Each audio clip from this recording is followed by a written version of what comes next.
Good morning, dear colleague, ladies and gentlemen. Welcome to the fourth webinar of the FPFCB ICC with the support of SNIPE. This is the fourth webinar that is a program of the FPFCB Laboratory Management Committee from the ISO 15189 analytical quality requirement. That is one of the many program that is that the FPFCB Lab Management Committee have, besides the POCT, like the POCT, sustainability, and also the pre-analytical. And you can also watch our previous program and also the coming program in the FPFCB website. So for today, the ISO 15189 2022 Laboratory Accreditation Analytical Quality Requirement webinar will host the topic of the validation and verification.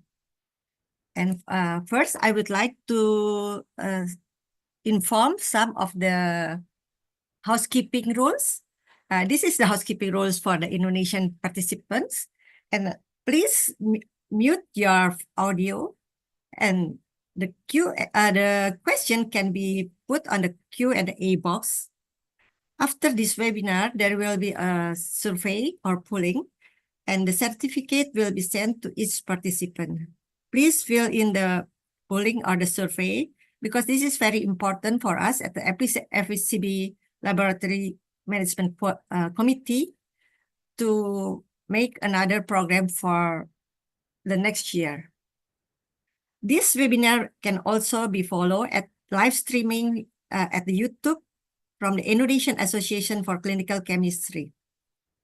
Okay, without further ado, I would like to invite our speaker, the first speaker, Dr. Trenti Chimai. Dr. Trenti Chimai is a PhD, is the head of Biochemistry Department, National Children's Hospital.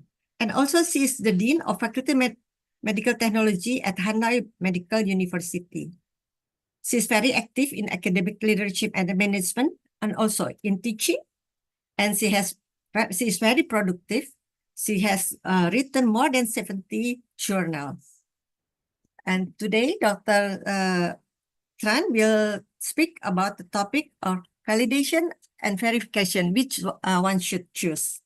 As we know, the verification and validation is the first step for an accurate and also precise result, and also very important for us to interpret our result. Please, Dr. May, the 40 minutes is yours.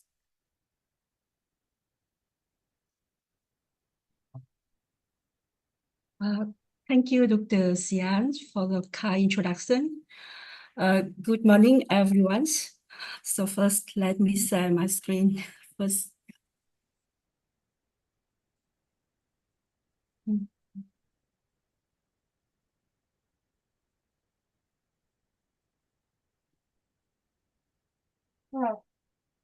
Can you see my screens now? Yes, yes. Okay, thank you.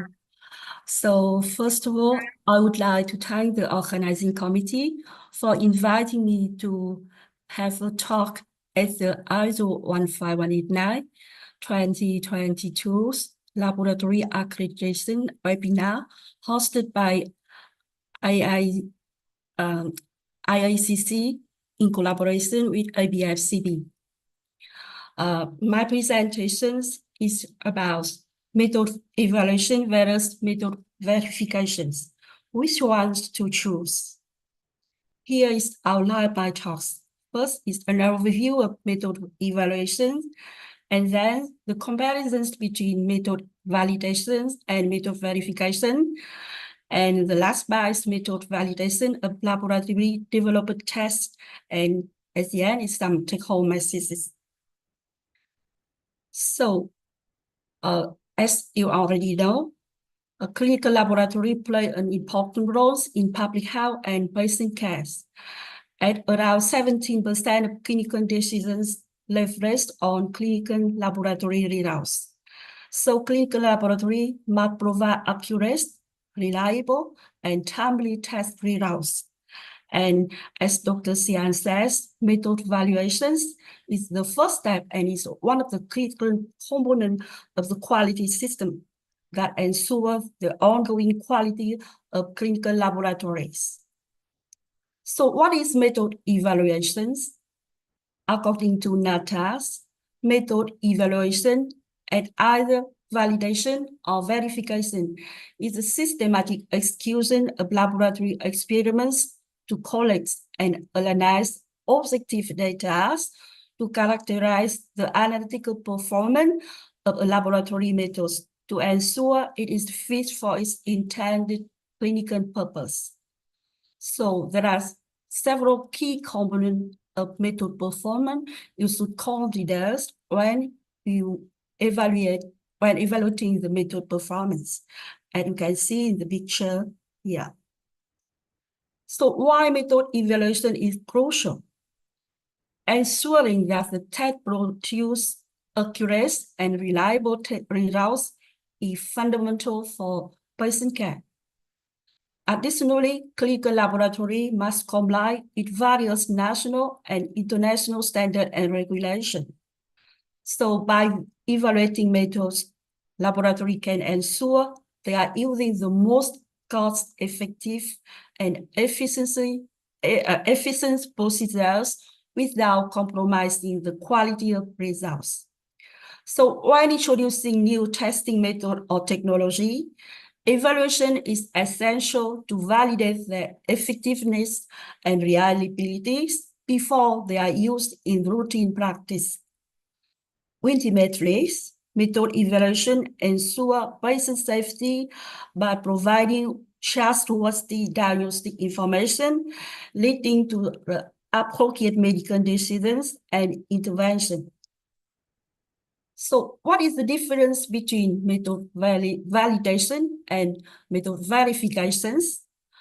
Validations establish the performance parameter of analytical methods.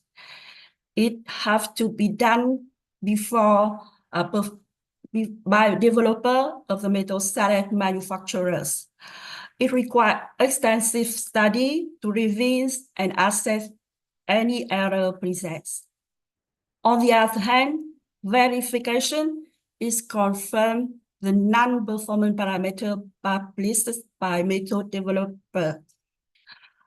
It is performed by laboratory as one part, the first step in the quality control system.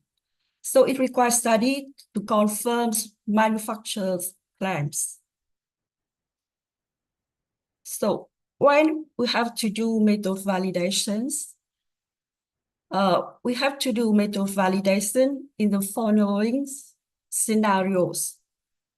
When we develop a new method, such as laboratory developed tests, and when we use standard methods outside of intended scope by manufacturers.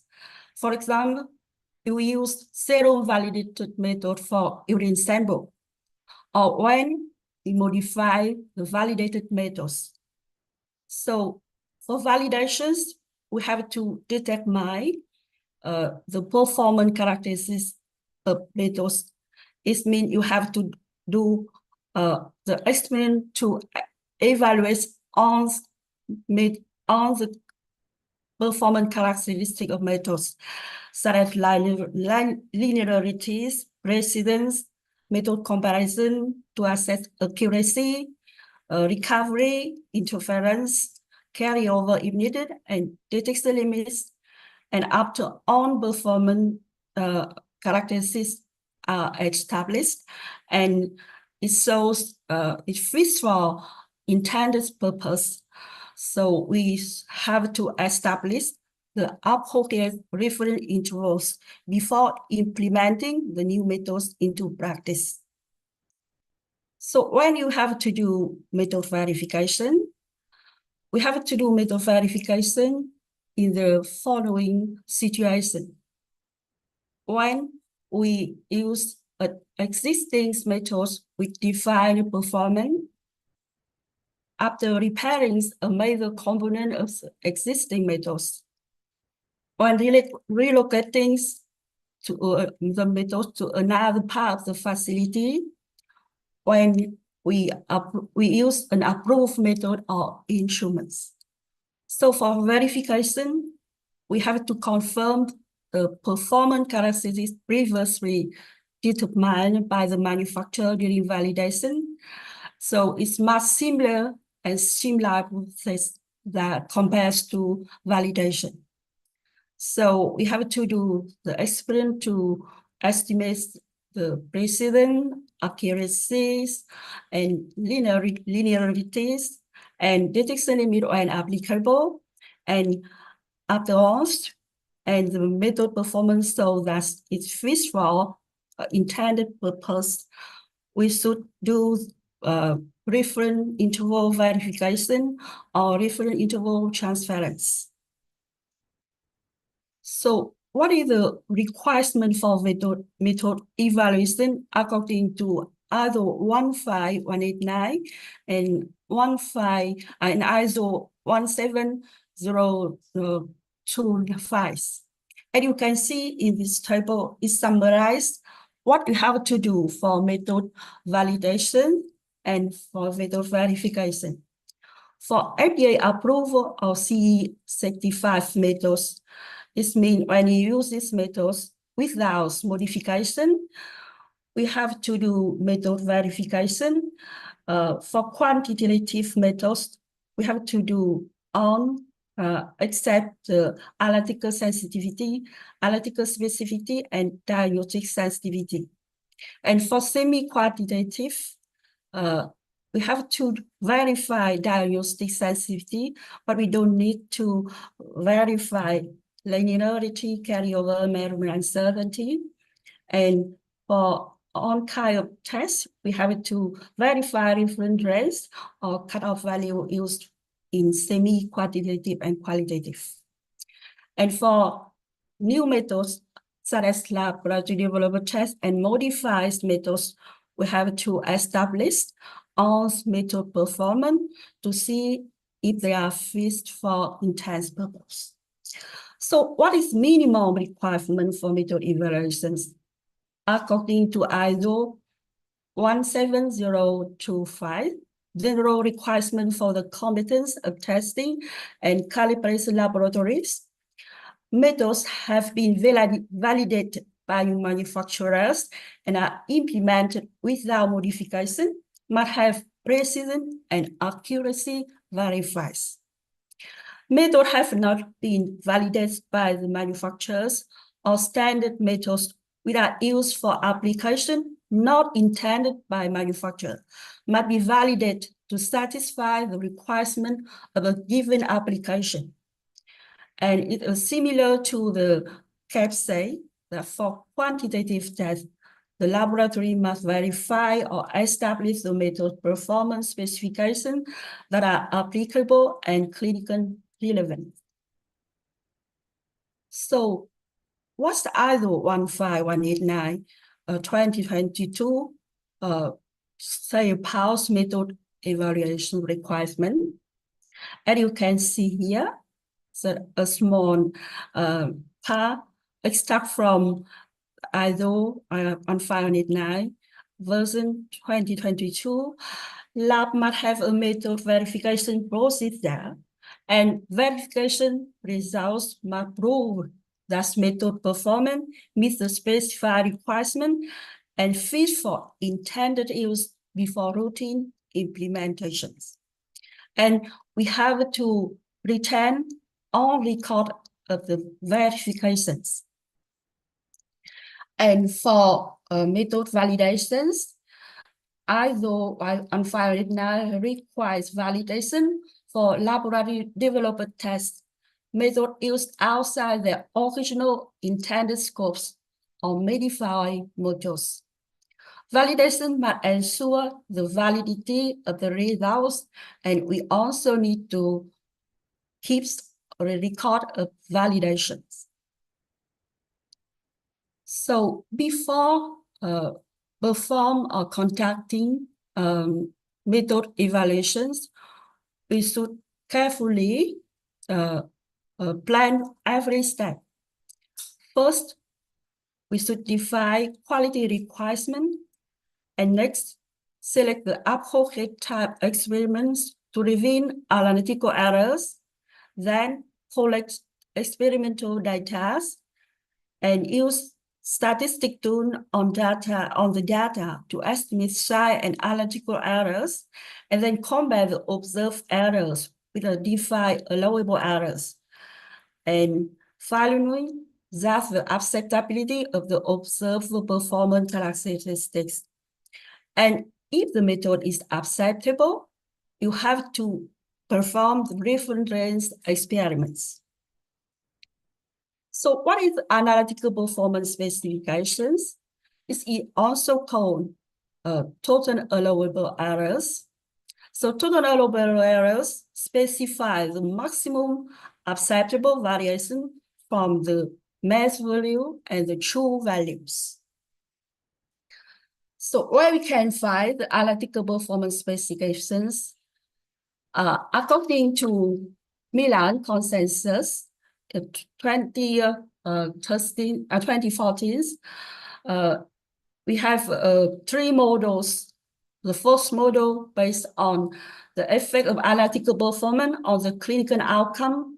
This may be direct or indirect studies. And we should choose the model ones if it is available. However, currently there are a few alumni have the analytical performance specifications based on clinical outcome study.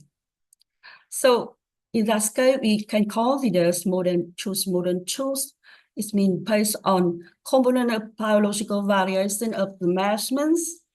Modern tools attempt to minimize the ratio of analytical noise to biological signal.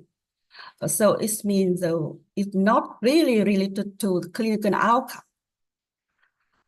And if you cannot find the critical based on biological variation, or maybe the critical based on PV is too demanding. It means we cannot achieve with the current situation of the technologies.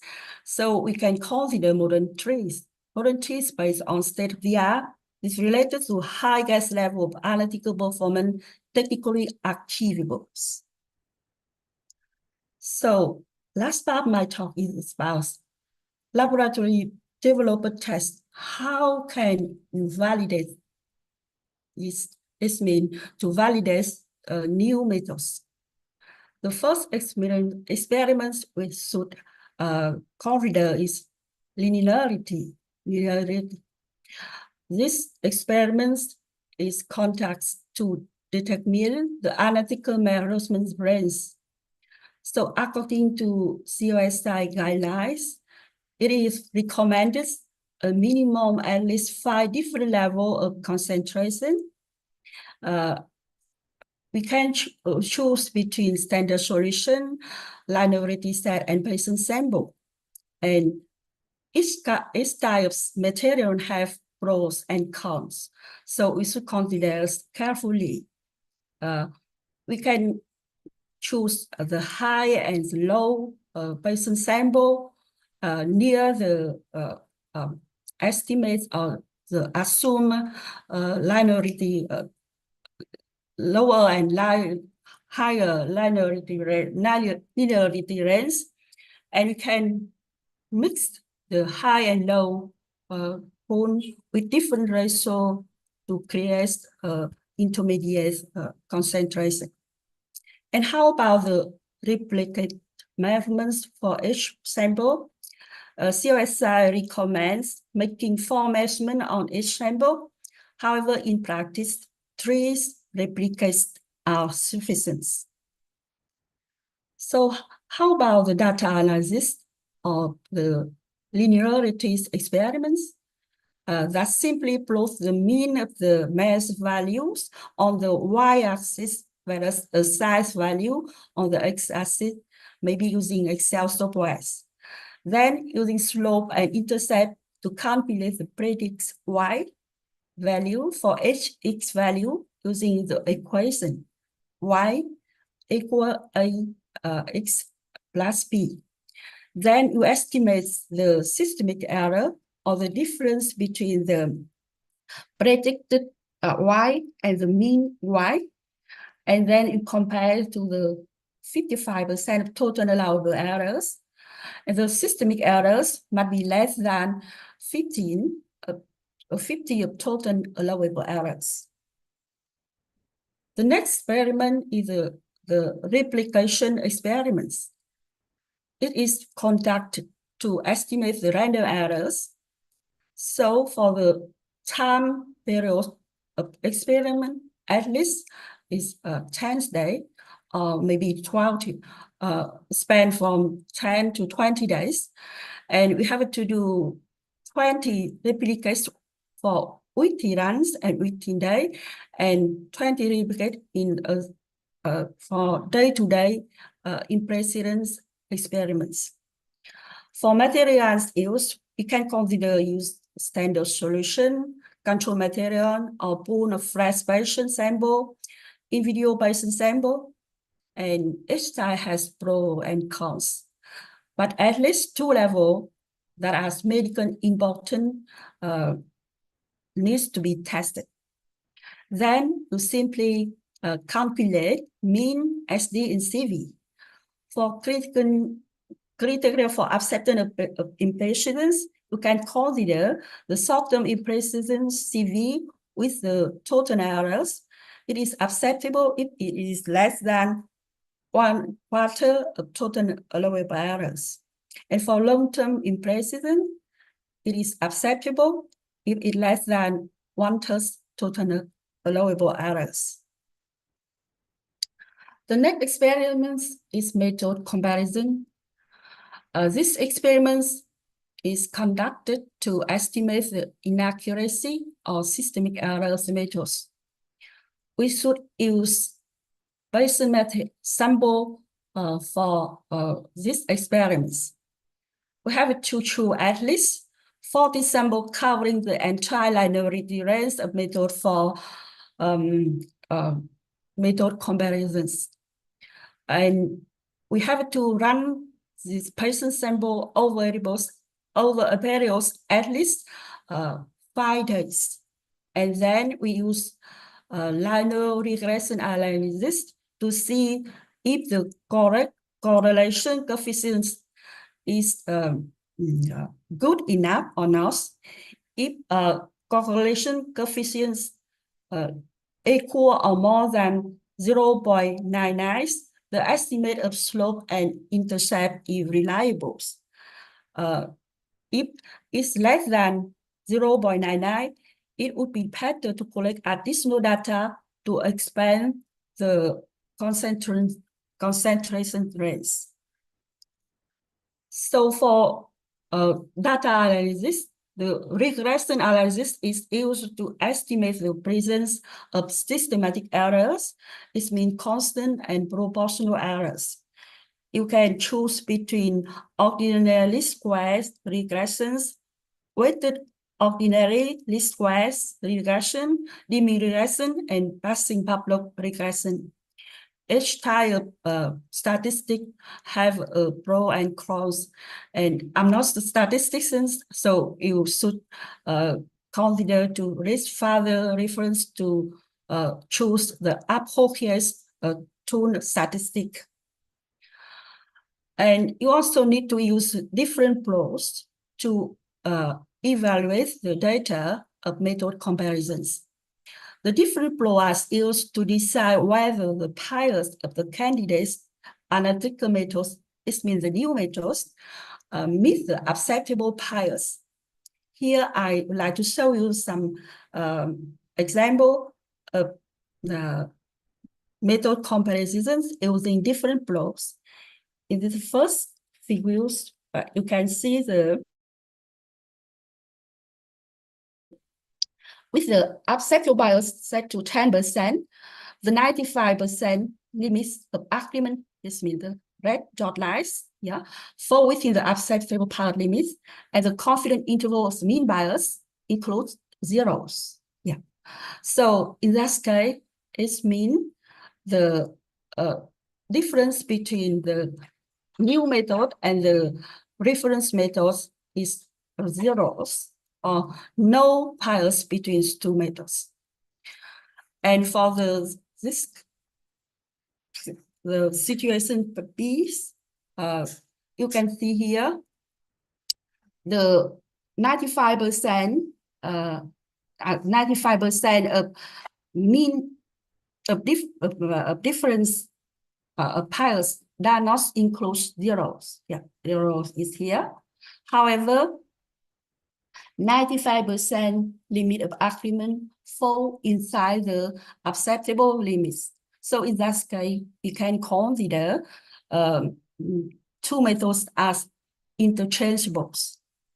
For the last figure, the C situation, you can see 95% of limit agreements fall outside the acceptable limits, even though the 95% confidence interval of the bias includes zeros, but the difference between two methods is not acceptable.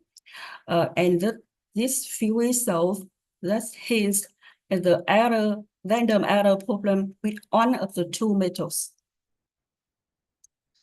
So next, we need to estimate the bias between the two methods by using the equation YC equal to AXC plus B from regression analysis. And we should estimate the bias at the medical decision levels. And here is some suggestion for criteria for acceptable bias based on effective analytical performance on clinical outcome if available, based on biological variation, based on analytical variation, or maybe based on diagnostic requirement of technical state of the art. So here I can show you how you compare 95% confidence interval of estimate bias is an acceptable bias. Here is the high-get acceptable bias. And we can see here 5 situations. For outcome A, 95% confidence of the measure bias in class zeros, and no significant bias between the candidates and the comparative methods. For outcome B, you can see here, the predefined limit of acceptable bias include 95% confidence interval of estimated bias. However, this interval does not include 0. So in this case, bias is still a candidate method is still acceptable. For methods for the situation C and outcome C, the estimated bias is within the predefined limit of acceptable. But the 95% of confidence is not. So bias may be acceptable, but with less confidence. For outcome D, the estimate bias is outside the acceptable limits, but for 95% confidence interval includes the higher acceptable limits. So bias may be still acceptable, but with less confidence than for outcome C. And for outcome E, the estimate bias and is 95% confidence is outside the predefined limits of acceptable bias.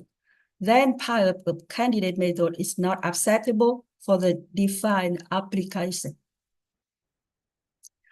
So next is, sorry, someone would like to have Dr.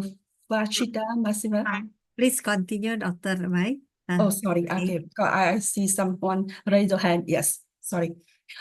For the next experiment is recovery experiments.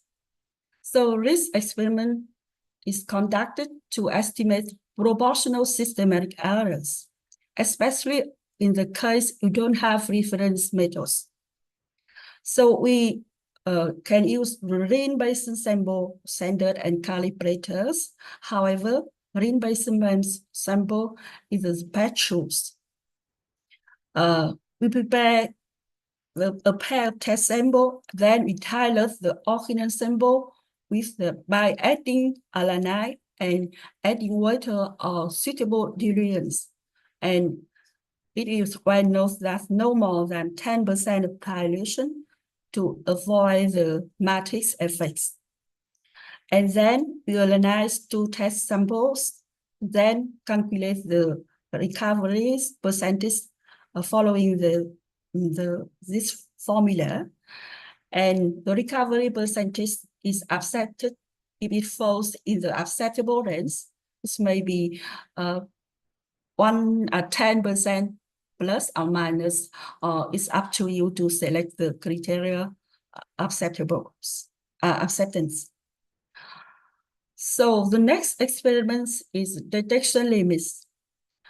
So analytical sensitivity and also called detection capability describes a group's performance attributes that characterize measurement accuracy at low alanine concentrations. And SCOSI AB 17A2 provide a standardized approach for determination of LOP, LOD, and LOP. In case the measure results is less than LOP, it will report as not detected. In case it's smaller than LOD, it will report as detected but less than LOP. So in case the results is measure is smaller than LOP, it will report as detected but less than LOP. And when the result, the measure values is above LOP, you can report the numeric data results. So how you evaluate LOP and LODs? LOP represent the concentrations below which 95% of measurements zero line when repeated measuring a sample of blind samples. And NOD is lowest quantity or concentration of a component that can be reliably distinguished from the LOPs. So for experimental designs, the minimum requirement is 2 reagent loads in one instrument. The experiment must be conducted over a period of 3 days, and at least 4 blind sample or 4 sample with lowest quantity or concentration, and at least 2 replicates per sample have to do. The minimum number of replicates for the blind or low-level sample is 60. So how we calculate LOPs? There are 2 ways. The first way is non-parametric methods. It's applied when the data does not follow the Gaussian distribution. In that case, LOP is taken as the 95th percentile of blind measurement results. So in this case, the data follows the normal distributions. So we can use parametric methods where you can apply the following formula, where MD and SDB are mean and SD of on-plane zeros, and CB is multiplier to give 95 percentile of normal distribution, and CB estimate by the following equation. For P is the total number of planes results in the data set. For example, it may be 4, and K is number of planes sample. At least it must be 60. And how do you calculate LODs? For parametric methods, it means when measurement variability of low-level sample follow a reasonable Gaussian distribution. You will calculate the standard deviation of the low-level sample, or if more than one low-level sample was used, the Bool's standard deviation across all the low sample level sample are calculated. So LOD is calculated as the follows. Yeah, you use this formula, where L is total number of all low-level sample results.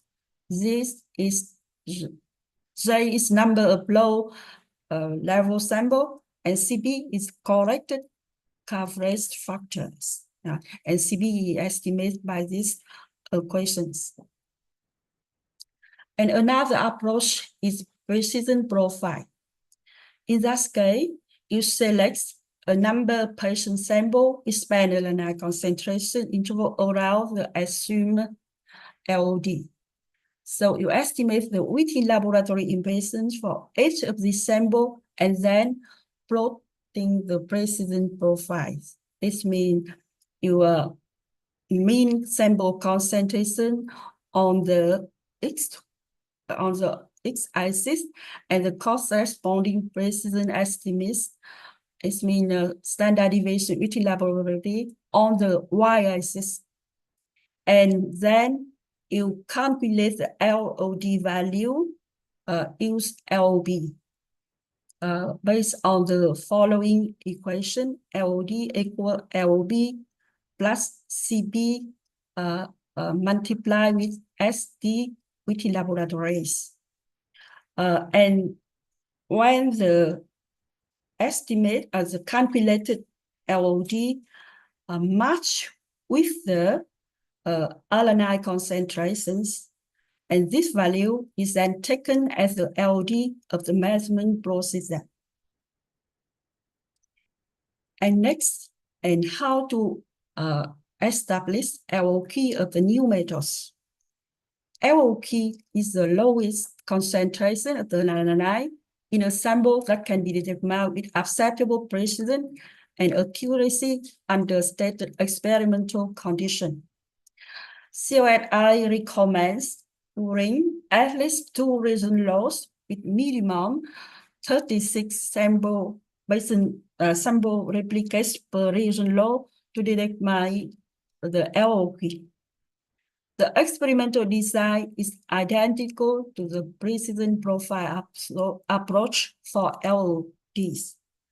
This means you plot the observed TAA, total errors, on the y-axis against the sample alanine concentration on the x-axis, and use a best-fit model. The concentration corresponding to the T equals, it means total allowable errors, is calculated, and this is reported as LOK.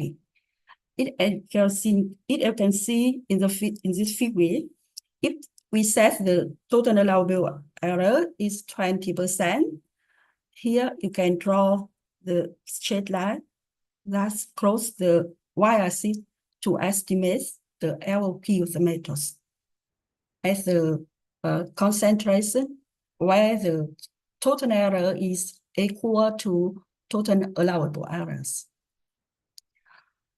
For the to assess the interference of the metals, we can do the interference experiments.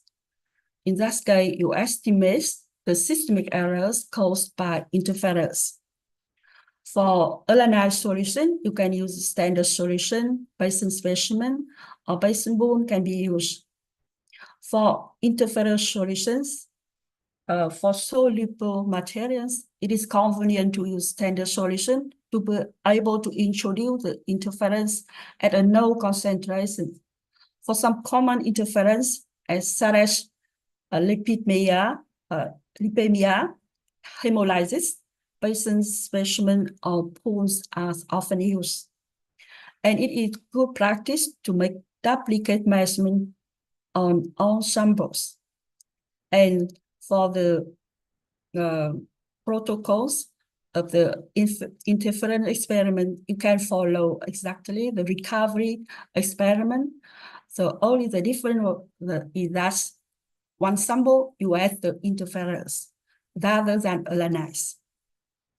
So the volume added should be small relative to original test sample to minimize the dilution of the patient specimen.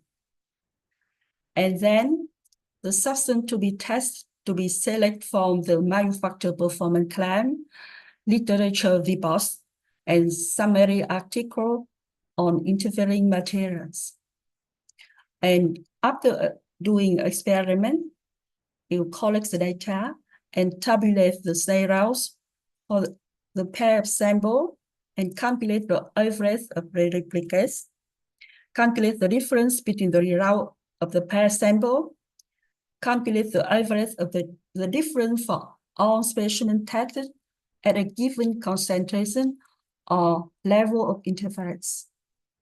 And then to compare the observed systemic errors with the criterions for acceptable performance. For example, total allowable that you define before doing method evaluations. So for a carryover study, this experiment used to determine the transfer of sample component from one sample to another, or inadvertent transfer of region to the sample. So carryovers study is usually only a problem for alanine with a wide range of alanine concentration.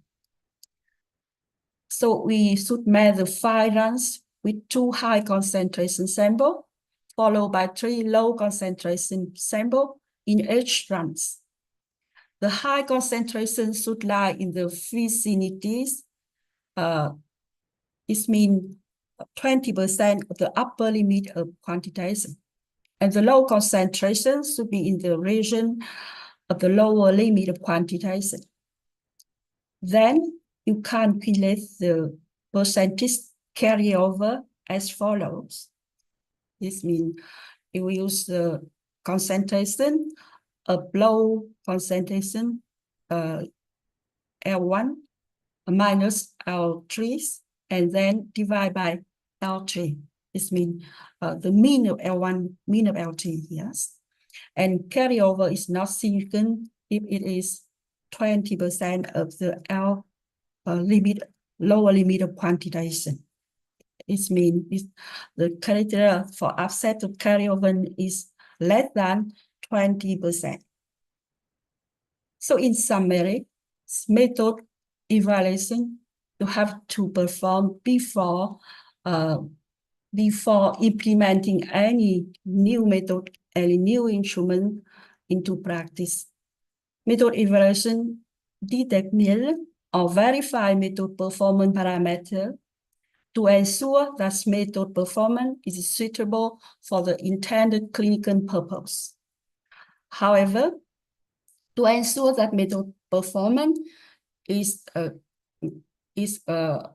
reliable and acceptable during routine practice, you have to monitor the method performance by performing internal quality control and external quality assessment.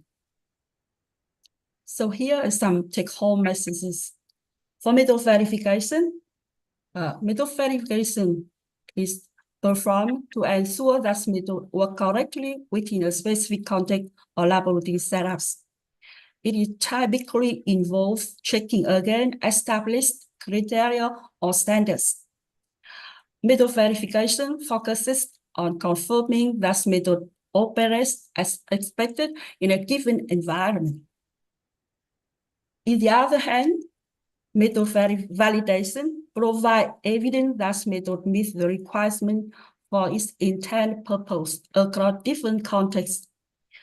It involves rigorous testing to ensure that method accuracy, precision, specificity, sensitivity, and reproducibility.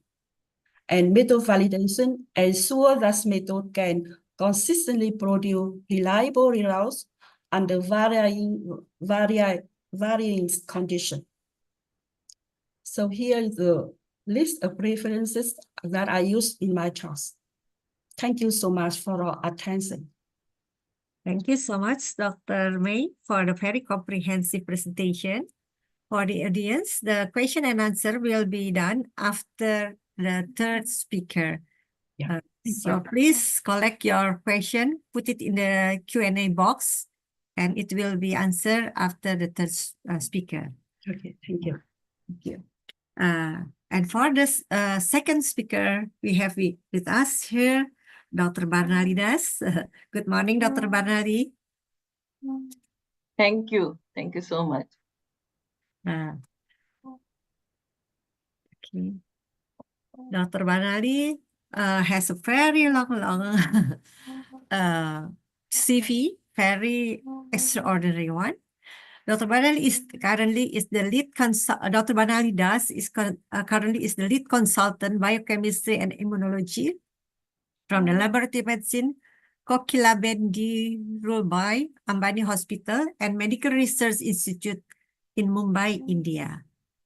She is also the fellow from the Association for Diagnostic and Laboratory Medicine, and also chair for the Association for Diagnostic and Laboratory Medicine Indian section.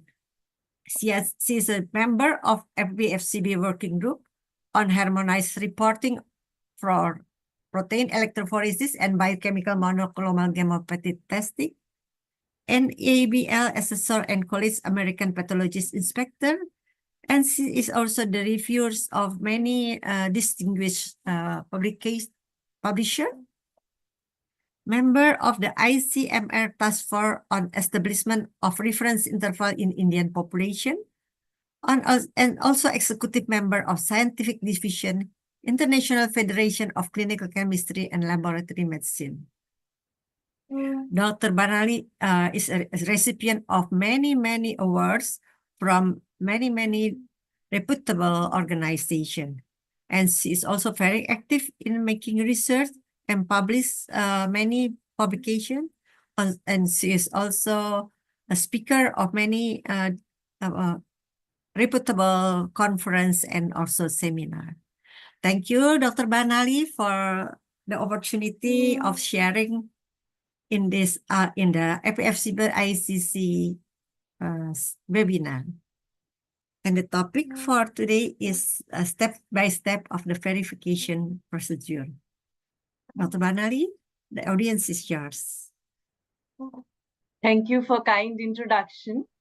I'm really honored to be here, madam. And thank you, IACC and APFCB, for giving me this opportunity to present in front of this esteemed delegates. And I'll start my presentation. I'll share my presentation now.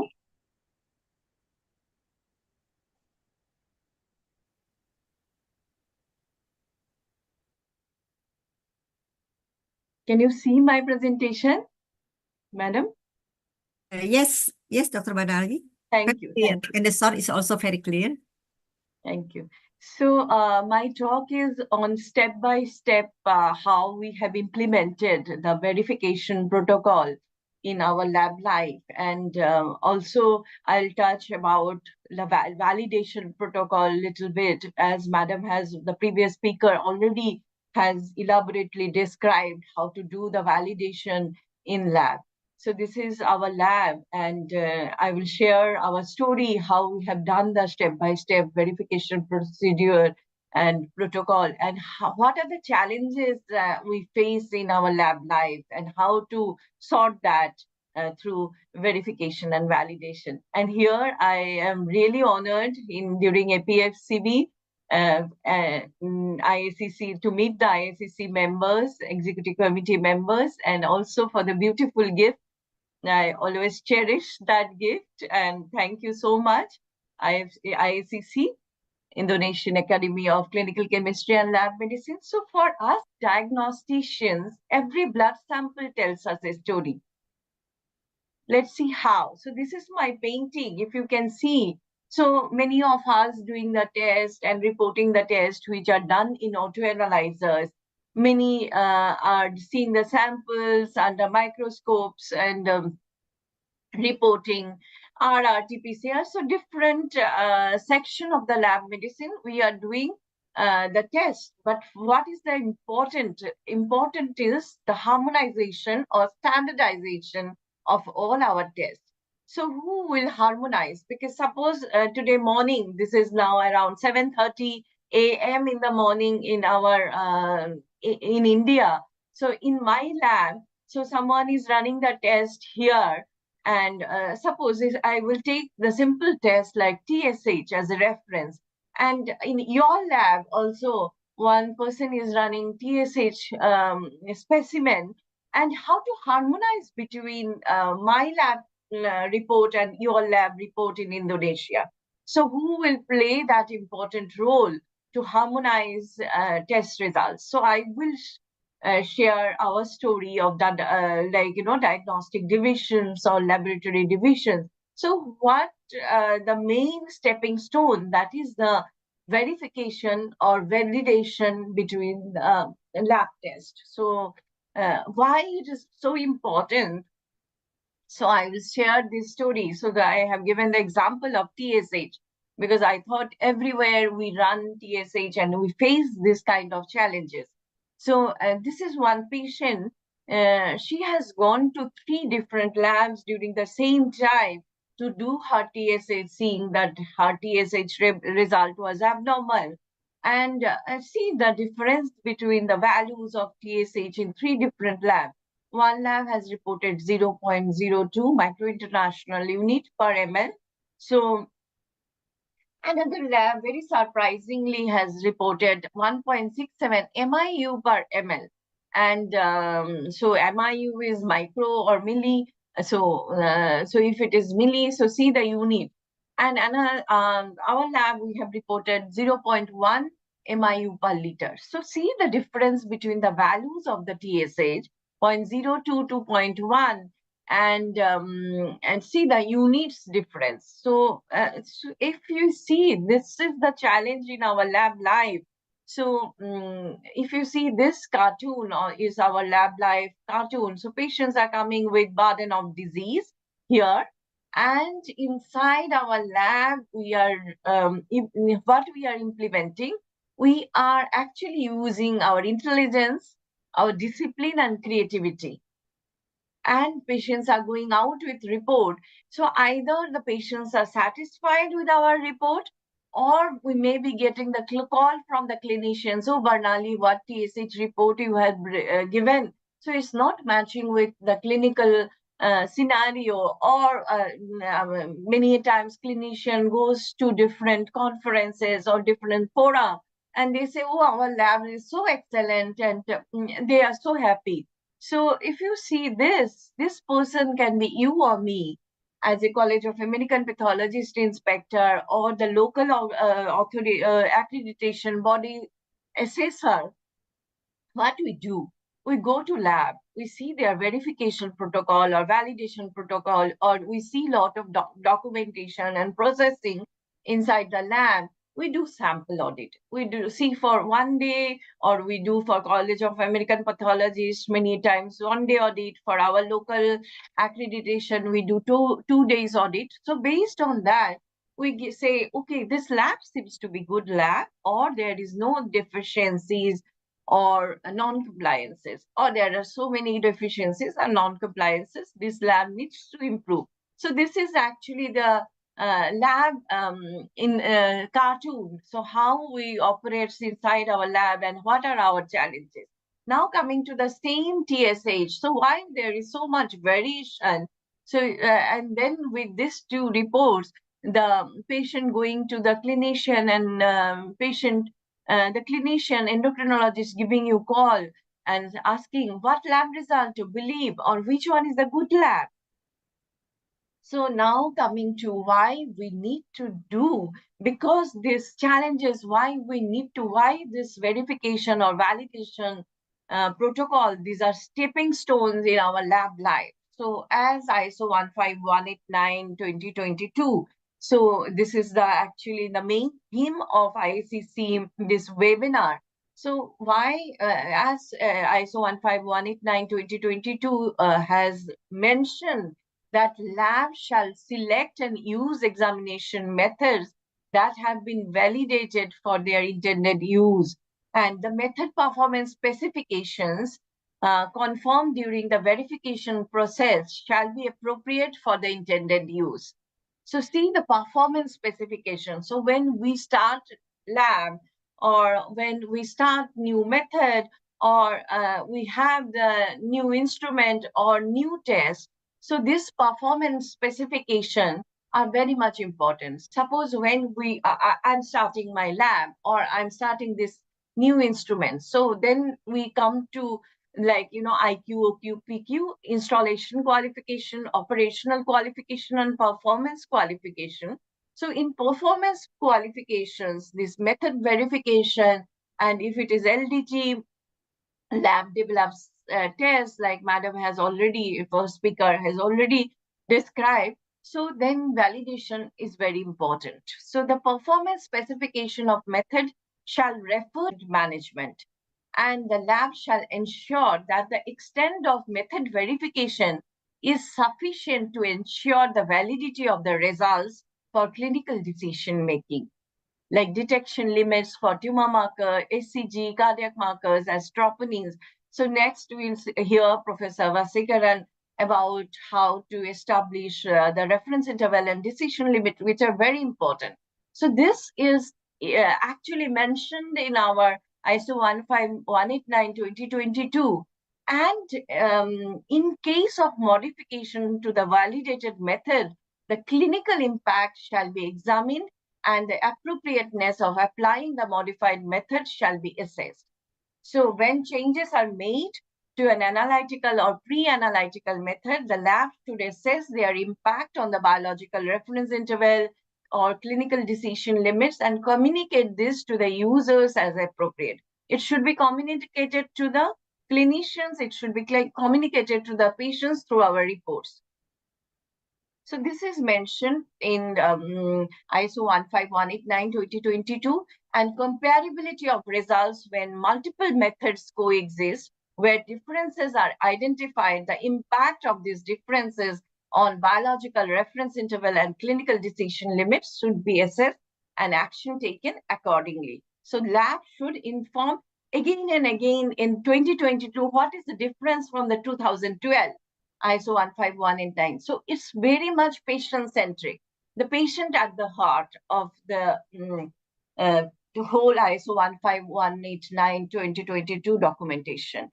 And so it comes in 7.3 examination processes. In examination processes, 7.3.3 validation. So there is now a requirement to understand the clinical picture being asked and if validation and verification address this. So the validation shall be as extensive as is necessary and confirmed through the provision of objective evidence in the form of performance specification, that the specific requirements for the intended use of the examination have been fulfilled. So the lab shall ensure that the extent of validation of an examination method is sufficient to ensure the validity of the results pertinent to clinical decision making. So this is stated in 7.3.3 clause about the validation in ISO 15189-2022 document. Now coming to verification. In 7.3.2 clause, verification, they have written that it must have a procedure to verify that it can properly perform examination methods before introducing into for patient care, and use performance specification must be relevant to the intended use of the examination of the results, and it shall ensure the extent of the verification of examination methods is sufficient to ensure the validity of results pertinent to clinical decision making. So this is the difference between, as per ISO 15189-2022 document, this is the difference between validation and verification. So now again, I'm coming back to my reference case study, that is TSH. So I was part of IFCC scientific division and also committee for standardization of thyroid function tests, TFTFT. So thyroid hormone standardization, are we nearly there yet? So these were our papers, publications in European Thyroid Journal, Clinical Chimica Acta, and Clinical Chemistry. So what is the enigma? So I have taken this case study of the TSH because we all are reporting every day so many TSH values.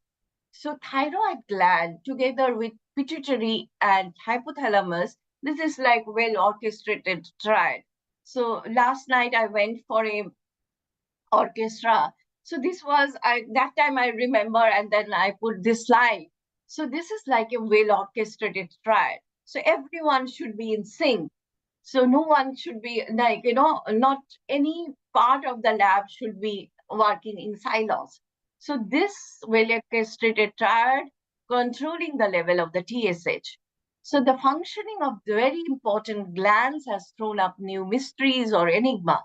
First problem, normal and acceptable range or interval, upper and lower limits of the thyroid function test in particular population debated in different scientific fora. Then comes Standardization is still a formidable challenge due to lack of proper reference interval and standardized measurement procedure. As we all know, TSH standardization is not possible for TSH because there is no primary reference measurement procedure, only there is secondary reference measurement procedure. We can only harmonize TSH based on all-purpose trimmed mean. But when it comes to FT4, FT3, we can standardize because there is primary reference measurement procedure. What is the second problem? Clinicians and diagnosticians have to grapple with the variability of the test results in itself. Even a broadly similar set of instrument and methods can give up to, we have seen around 10 to 40% more or less TSH values. Suppose you have A instrument and B instrument and different methods, it can give 10 to 40% more or less TSH values. So the variation can be to an extent that each individual can seem to have their own set point of these hormones. So why there are so much TSH variability? So the third concern is the mounting evidence about the variability of TSH molecule itself from one patient to another and also in relation to the other biochemicals and hormones. So when we come variability, physiological variability, methodological variability, difference in TSH immuno versus bioactivity, then interferences. HAMA, then TSH autoantibodies, macro TSH, then antibodies targeting to reagent used in the assay, ruthenium antibodies, abnormal proteins, paraproteins, rheumatoid factor, TSH molecular variants not detected by TSH assays, biotin interference. Many times we see the complaints. The causes of discordant TSH can be technical or pathophysiological. So I have taken a very simple case study of TSH, which we day in and day out, we are encountering in our lab life the challenges. So because of that, when I come to verification, I believe in this philosophical course of Albert Einstein. Life is like riding bicycle. To keep your balance, you must keep it moving. So when we talk about this bicycle in our lab life, to have a smooth ride in our lab life, so this bicycle has two wheels. One is a wheel of quality, another is a wheel of cost. Wheel of quality depends on accuracy, precision, reference interval, reportable range, as first speaker already mentioned. And what is about this wheel? This wheel is the wheel of cost. This wheel of cost depends on three magic M's: man, machine, and material. So when we talk about these three magic M's, so if you see wheel of quality, because this cost side wheel is also very important, because when your management or your administration, hospital administrations or the lab administration want to start new tests or new methods or new instrument, so there should be balance between this quality wheels and cost wheels. So who will do the balance between these two wheels? So validation and verification play a very significant role in this when we start new machine or new instrument or new method. So, and how it is impacting the standardization and harmonization, because my lab TSH report should harmonize with your lab TSH report. So validation and verification play a very significant role in this cycle. So to have a smooth ride in our lab life, we should have the balance between these two wheels of the cycle. So let's see how. So there is an established need. Then you select the method. Suppose your hematologist is calling you and they are saying, oh, Barnali, I want to do sirolimus test. You please start the sirolimus test in your lab. So then I have to go for selection of the method. Should I select in the chemiluminescence or ECLIA or CMIA or any mass spec? So method selection. Then definition of the quality goal. And then method development, or are we doing any LDTs or method? If not, if we are taking already established FDA approved, then method evaluation, then how we are implementing that. Is it a routine test? What is the submissions from total testing process, or Ludenbach loop or brain-to-brain loop? It starts from pre-analytical to pre-analytical, then analytical, then post-analytical, and post-analytical. Now we mention pre-examination to post-examination. And examination procedure is very important for the whole total testing process. And our verification and validation actually verifies the most of this Ludenbach loop or brain-to-brain loop. So ultimately, what we are doing, we are reporting the results. So these are different phases of test method life, of establishment of method, feasibility and design, then development, then validation, then transfer to implementation phase. And when it comes to implementation, then preliminary evaluation, then verification, then launching the test for the patient, and then method maintenance and method, if we want to shift to another method, then method retirement. So this is the total process. So I want to implement a new method in my lab. So what is the driving force? Is it that cost cycle, or is it the quality cycle, saving money versus outsourcing the test, decreasing turnaround time? What is my driving force? Or there is a physician or clinician's request. What methods are available to us? Manual method or automated method, or existing instrument versus new instrument? Is it lab developed test, or is it FDA approved or cleared test? Or availability, is it 24/7 test, or is it weekdays only test, or is it esoteric test or routine test, or any other, like, are you developing, is it a lab developed test? So this is the criteria. So when we talk about the verification and validation, so analytical performance characteristics and clinical performance characteristics are very important. Verification is the objective evidence that requirements have been fulfilled. Like, suppose you want to buy a car, does it meet manufacturer specification? But validation is the objective evidence that requirements for a specific intended use can be fulfilled consistently. So suppose it's a lab developed test, or you have modified that. So I need to drive it and see if it is fulfills the expectation. So in other words, if the same method is adopted in any other lab across the world under the same set of conditions and control parameters, the result should be in agreement.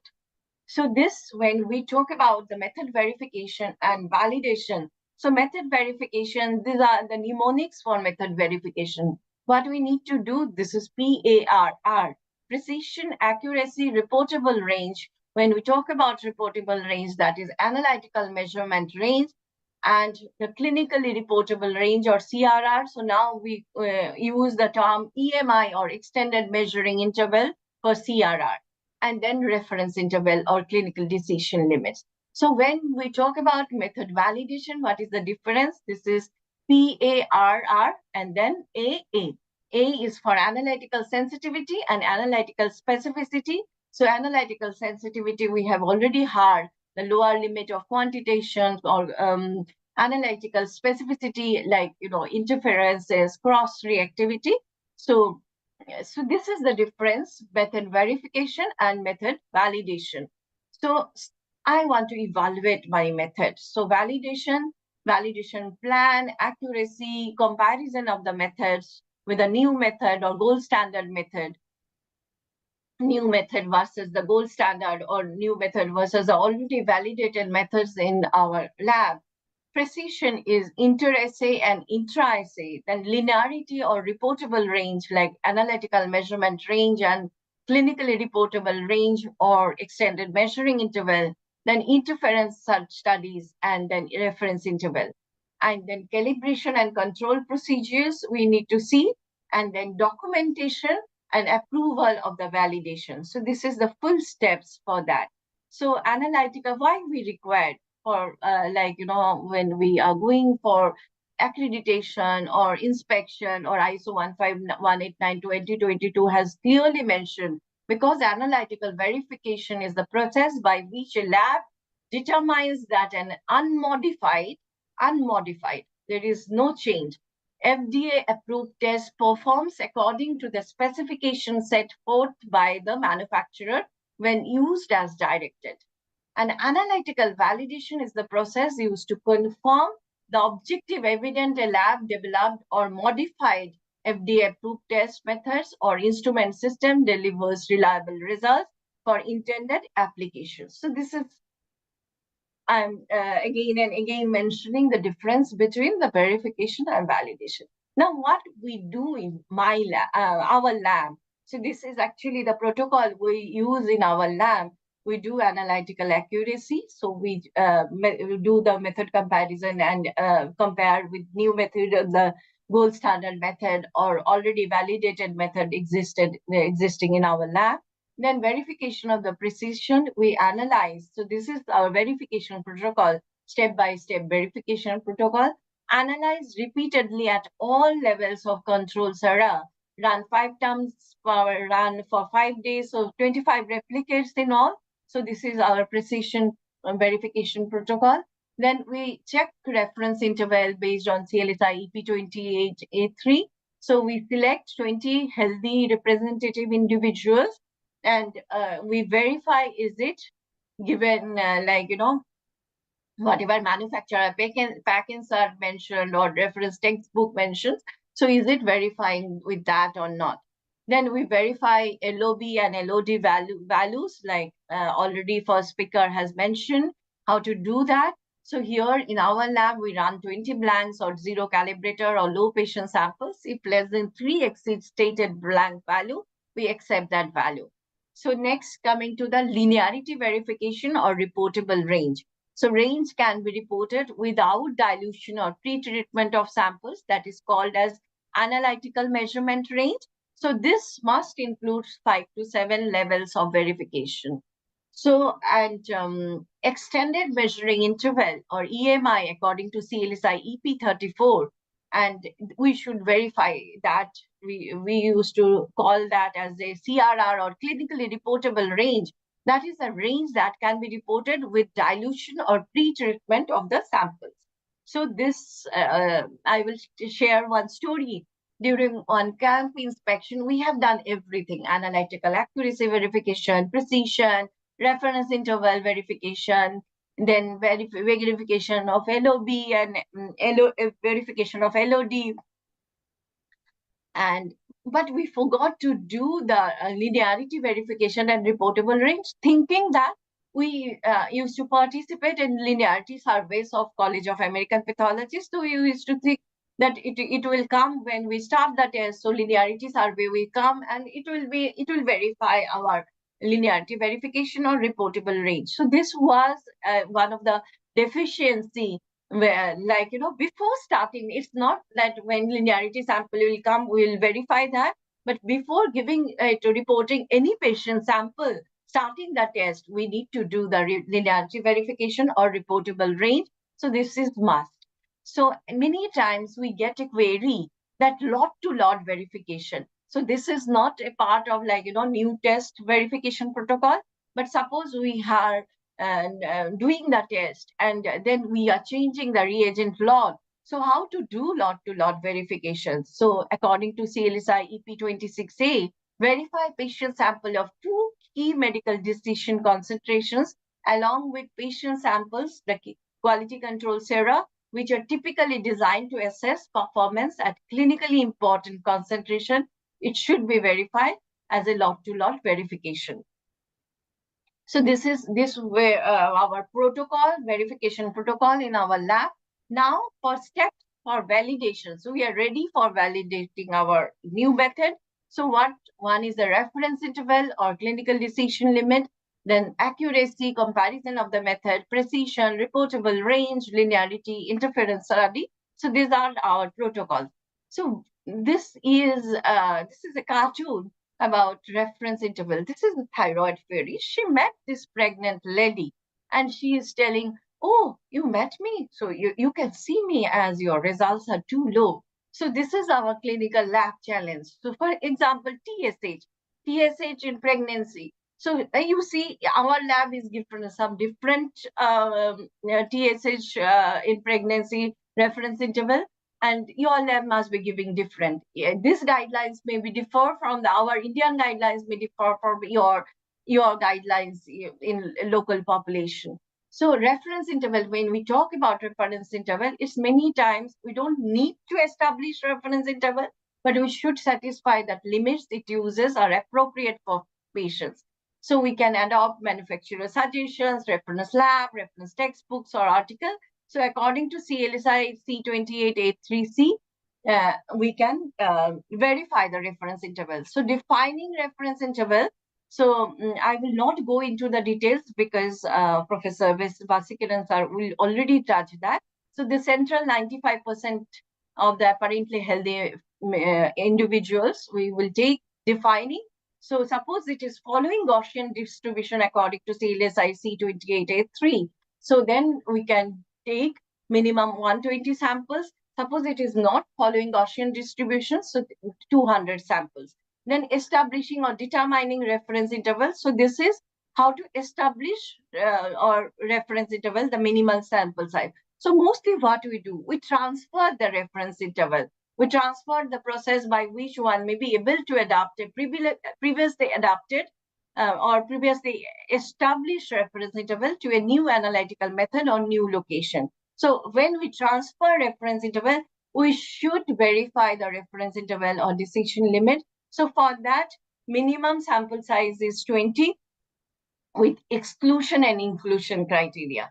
So according to 20 healthy individuals, if less than equal to 2 samples outside proposed limits, it is called validated. But suppose more than 2 samples outside, we need to take another 20 samples, and not worth to repeat if more than 5 samples. So as I mentioned, 120 individuals for establishing the reference interval if it is following Gaussian distribution. If not following, then minimum 200.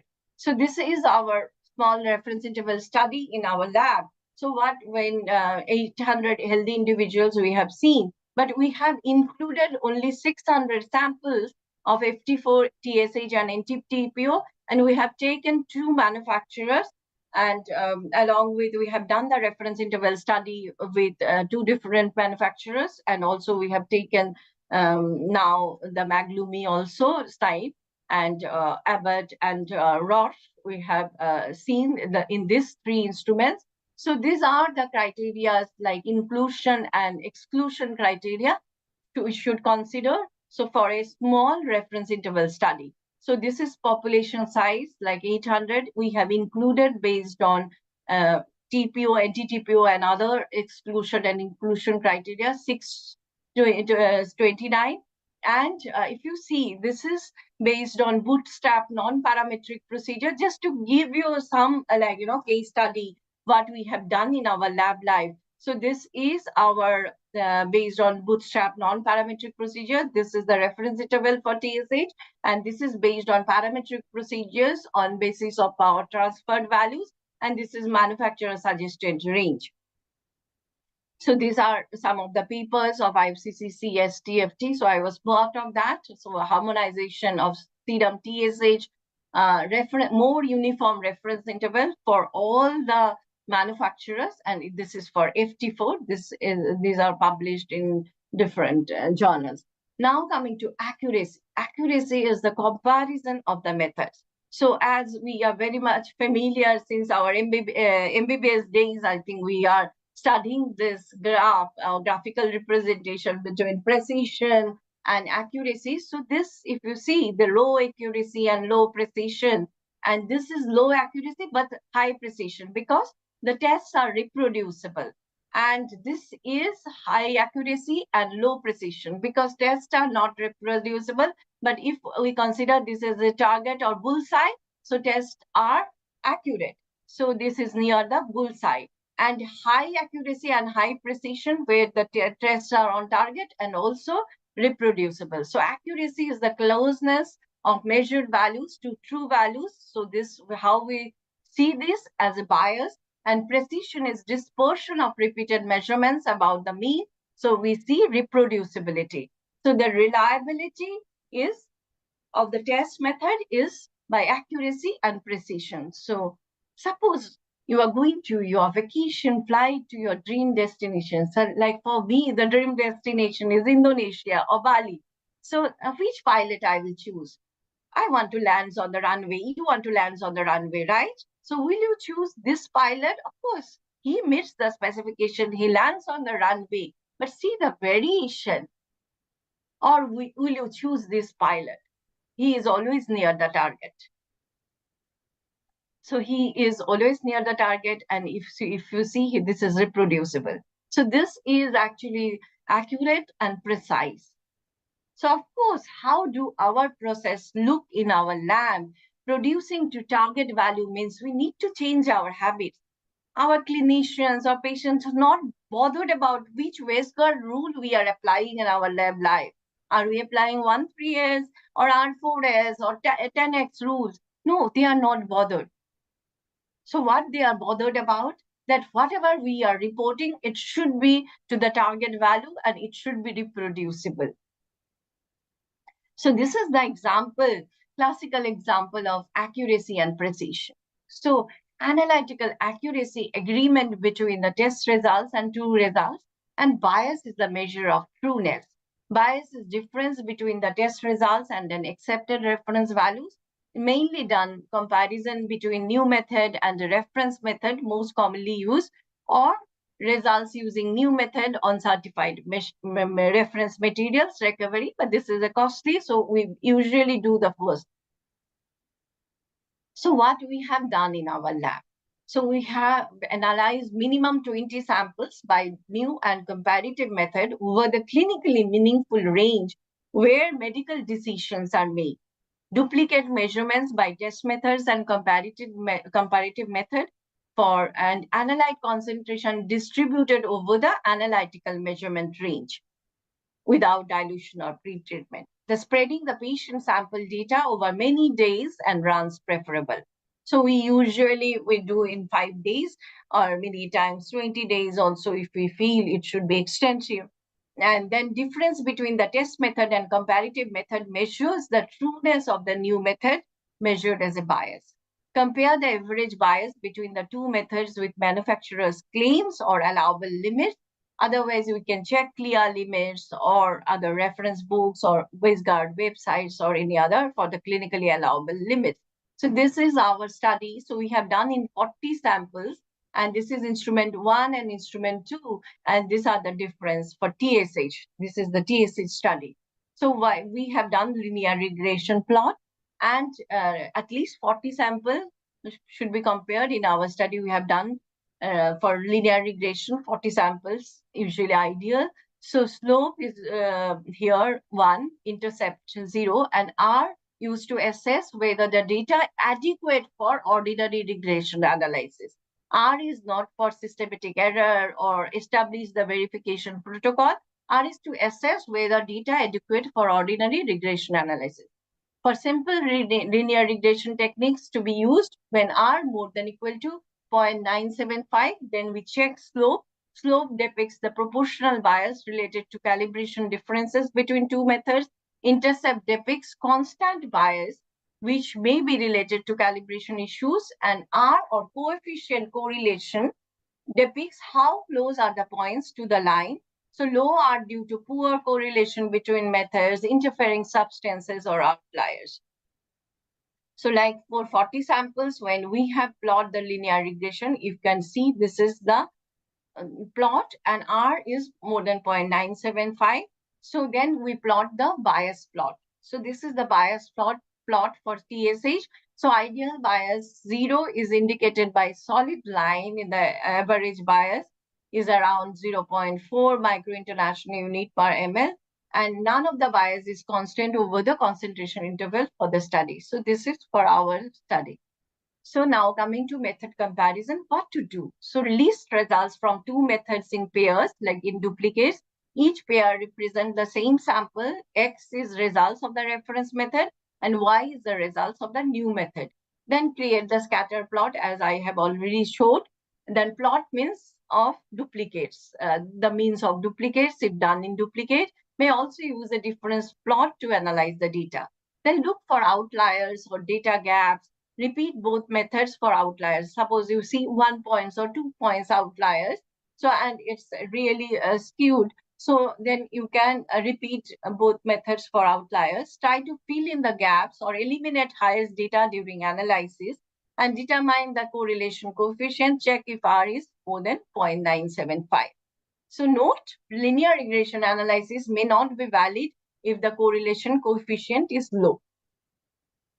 So method comparison. So how calculate systematic error at the medical decision limit, use slope and intercept to calculate systematic error. So this is how we should calculate the systematic error. Compare results tracking over time, and it should be monitored in long-term intervals. So now what we have done. So recommended minimum studies for comparison of method experience. So we selected 40 samples and to cover the full working range of the method, analyze 8 specimens a day within 2 hours by the test and comparative methods, graph results immediately on a difference plot, and inspect for discrepancies, reanalyze specimens that gives discrepant or outlier results, continue the experiment for 5 days if no discrepant results are observed. So this is what we have done in our lab. So, but for method comparison verification, accuracy verification, 20 samples is minimum sample size is 20. So in the analytical measurement range or in the medical decision limits. So this is in millimole per mole, the cholesterol. So this is method comparison, like this is comparative method and test methods. And if you can see, this is the linear regression. And R is 0.999. And here, this is the value of the slope and intercept. So this is the Bland-Ullmann plot for this, the same, and how we see the percentage difference in the bias plot. So now we have seen this. So see the suggested reference, and so interval of 150 to 250 for, we have taken that. So this is, we have compared. So now see the R square here is relatively low. R square is 0.832 here. If you see this, and at least one outlier, if not two, slope is 0.90. So if you see, this is the slope. So what is that? A potential problem. Intercept may also be a problem. So this is our how we should identify based on R is relatively low. So now coming to this, here R square is excellent. R is 0.974, more than 0.975, around 975, and as is slope. Here slope is also excellent.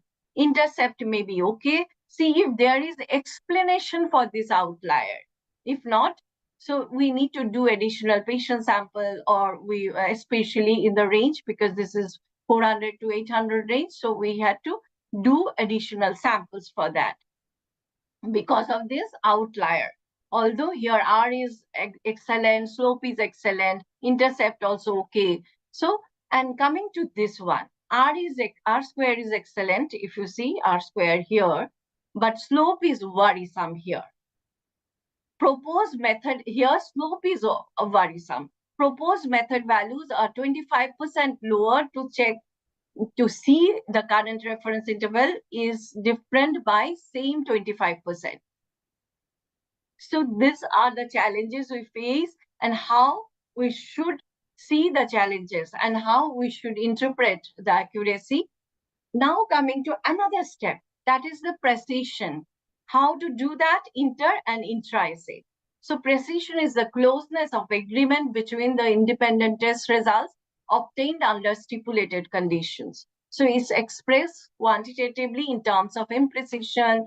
Madam has already, first speaker, standard deviation, coefficient of variation of the set of replicates. So CLSI recommends the sample selection. How to do that? Within run. So what we have done in our lab, so 20 consecutive replicates, single run. So that is called as, so one single run, 20 times 20 replicates. So that is within run. Then total is in between run, including within run and between run. How to do that? 2 replicates or concentration level and per run, and 2 runs per day for 20 days. So this is, we are checking total between run. And then verification of the precision. So why I don't want to go into so much details, the validate the precision. I do want to do the verification of the precision study. So 5 into 5, 5 runs, for 5 replicates for 5 days. So 5 into 5 study design. And calculate the mean, standard deviation, and CB percentage analysis of variance. So the random. So how random error, use metrics, matches samples, like within run precision check, intra-assay, between run precision, select specimens near medical decision levels, at least 2 control levels, then calculate mean, standard deviation, and CB percentage. If you don't have established control limits and they are being established during the experiment, revise limit every 5 days and look for evidence of unacceptable runs. So random errors, of factors contributing to it can be instability of instrument, temperature variation, variability in the reagents and calibrators, variability in handling techniques like pipetting, mixing, timing, variability in operators like staff, fatigue, or many difference in different staff. So these are 3 kind of precision: within run variation, within day between run variation, and between day variation. So why it can be due to why we see that variation within run, due to sampling, pipetting, short-term variation in temperature, stability of the instrument can be cause of within run variation. Within day between run variation, why we see instability of calibration curve, differences in recalibration that occur throughout the day, longer term variations in the instrument, small changes in the conditions of the calibrator and reagents, variability in the performance, or many times fatigue of the lab staffs, like evening time performance fatigue. So this can cause within day between run variations. Now between day variation due to daily variation of the instrument, changes in the calibrator and reagents. Suppose this is a very high workload test. So if new vials are opened each day, then any drift in the stability of the calibration curve over time affects between day variations, changes in the lab staff from day to day. So random error is all by within run, within day, between day, all the variation can cause random errors. And this is the total analytical error we already have seen in the previous presentation. So that is random error and systematic error. So now how we have done this precision study in our lab. So we have taken 5 runs for 5 days, 25 replicates all. And if you see, this is, we have checked the within run precision, and then we have verified with the manufacturer claims of within run precision and verification value. So we can do it in EP calculator, or we can do in Excel sheet. And then this is users estimated within lab precision, and we have verified with manufacturer's claim and verification values. And we have based on that. So this is TSH verification studies 25 into 5. So that is the 25 replicates in all. So this is in our lab how we have verified the TSH.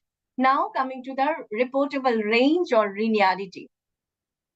So reportable range and linearity. So analytical range, measurement range is range of analyte where results are proportional to the 2 concentration of the analyte in the samples. So range over which the test can be performed without modification, without no dilution, no concentration, nothing.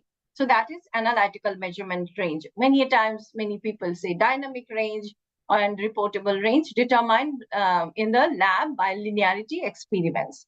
So this is analytical measurement range, and so range without dilution or pre-treatment without any modification, and maximum dilution or concentration formerly called as clinically reportable range. Like we dilute the samples of HCG, we dilute the samples of tumor markers, and we give the clinically reportable range after dilution or pre-treatment of the samples. So that is called clinically reportable range, and now this is called as extended measuring interval or EMI based on CLSI EP34. So this linearity studies how we have done. So at least 5 to 7 different concentration points within the reportable range.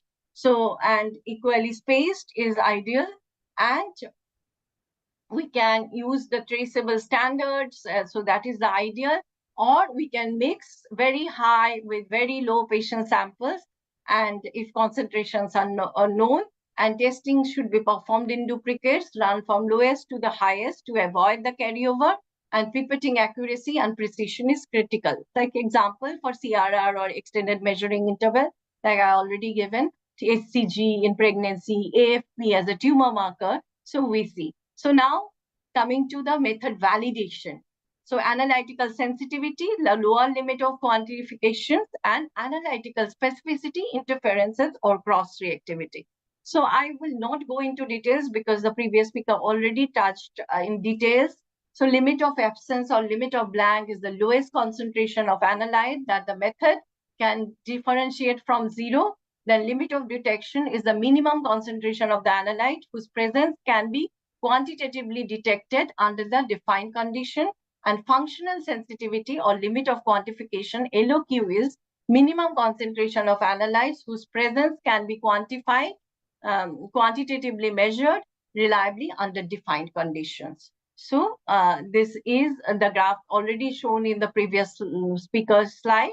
Now, what is the difference between limit of blank and limit of detection and limit of quantification? So I will not go into detail. So this is the graphical representations. So this is limit of absence or limit of blank, limit of detection, and this is functional sensitivity, the graphical representation. Now coming to the interference study. So when we want to validate, so there comes precision, accuracy, reportable range, reference interval, then interference study. So why? So this is another we are reporting multiple myeloma, monoclonal patient of multiple myeloma, serum protein electrophoresis, immunofixation or immunosuppression or immunotyping. So, and patients are taking monoclonal antibody, like this patient is taking daratumumab therapy, and you see the difference, the interferences. So many times it can be due to drug interferences, and so this is due to interference in monoclonal antibody. So we should do interference study. So like hemoglobin, hemolysis, lipemia, and icterus, HIL index, we see in our all the instruments. We do the HIL verification.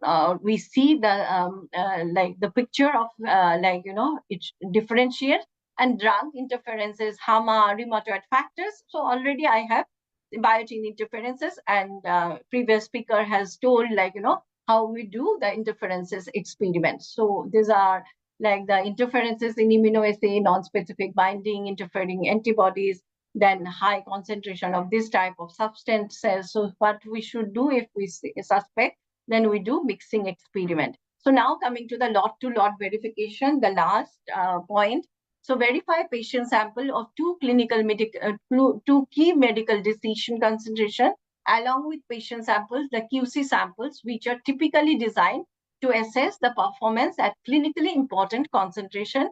It should be verified. So there is a candidate reagent lot. So that is the patient samples and QC samples will be verified, both candidate reagent lot and current reagent lot. So what is the difference?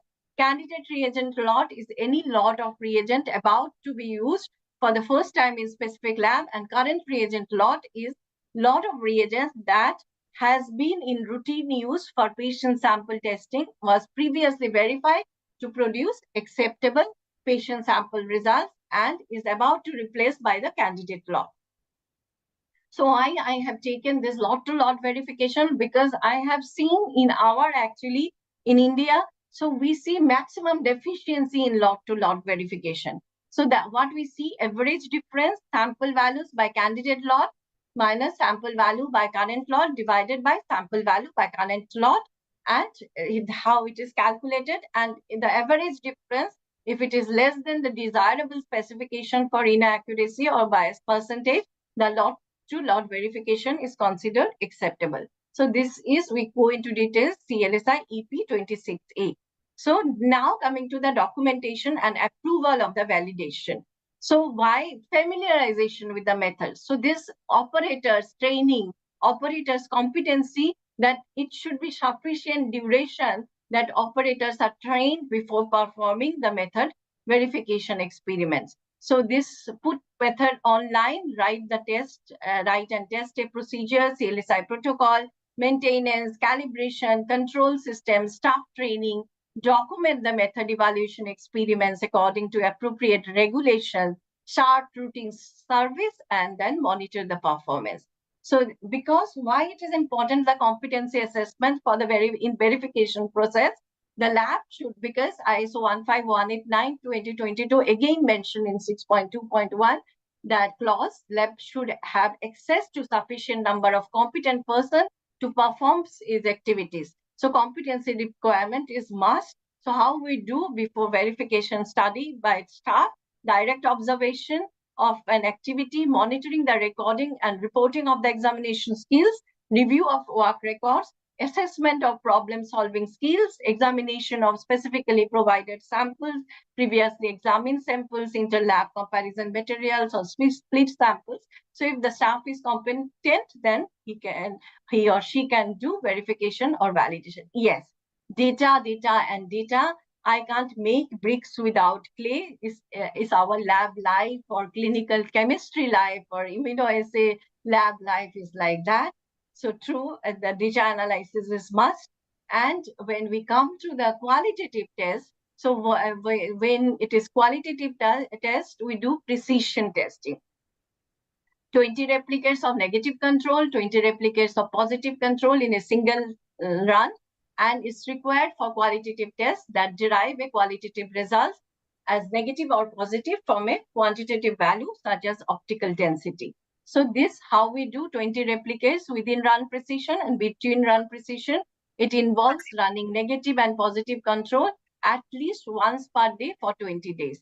And also we accuracy of the new quantitative method is assessed by comparison to a method already in use in the lab or at a reference lab. So this, what we see, the diagnostic sensitivity, true positive rate, diagnostic specificity, true negative rate, percentage positive agreement, positive predictive value, and percentage negative agreement, negative predictive value. And compare the results calculated above with the manufacturer's stated claims for sensitivity, specificity, and agreement found in the test kit pack insert. So qualitative tests do not require linearity, AMR, or reference interval study, but cutoff verification, cutoff many times cutoff verification at medical decision limits are necessary. So for an FDA approved and unmodified method, the lab can accept the manufacturer interference claim. So yes, this is my last slide. So we have seen the verification and validation.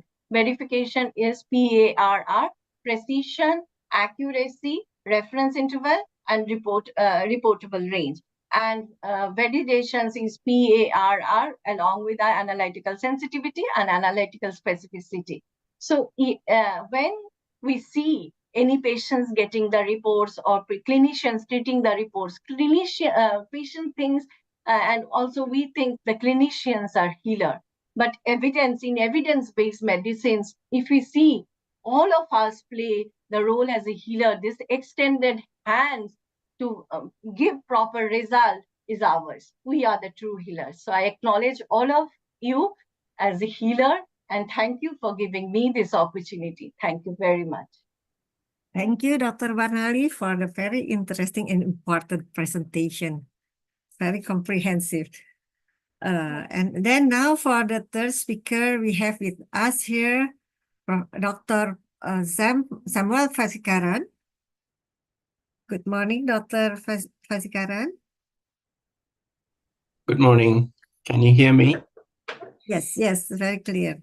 Dr. Samuel Fasikaran is currently the Vice President of the Asia Pacific Clinical Biochemistry, APFCB, and He is now a consultant chemical pathologist at West Laboratory Medicine and under clinical professor at the University of Western Australia Faculty of Medicine. He is very productive in producing many publications, more than 150 referred articles and book chapters. And so he is active in as editorial boards in many reputable journals. And Dr. Fasikaran is also a member of IFCC Committee on Bone Metabolism and also member of Royal College of Pathologists of Australasia Board of Directors, and also RCPA Board of Professional Practice and Quality, and RCPA Chemical Pathology Advisory Committee. Dr. Fasikaran will talk today about the reference range and clinical decision limit. Please, Dr. Fasikaran, time is yours. Thank you. Let me share my slide. Please.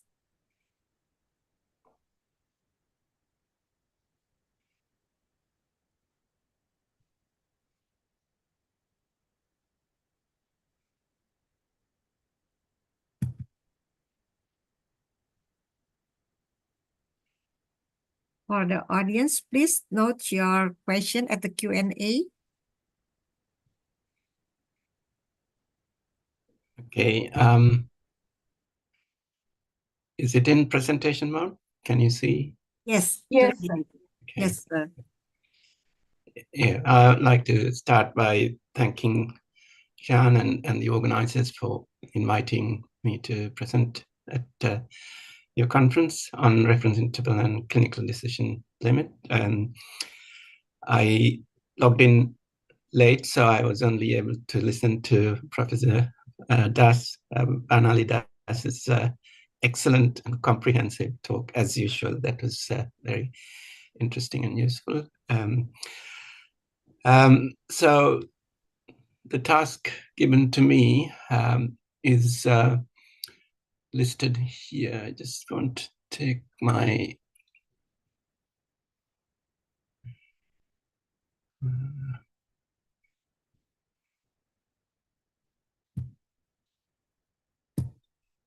just bear with me as I just, okay, yep, that's good. So this is the task that was given to me today, reference interval and clinical decision limit in ISO 15189. What does it say? And then distinguishing reference interval and clinical decision limit and methods of deriving reference interval and clinical decision limit.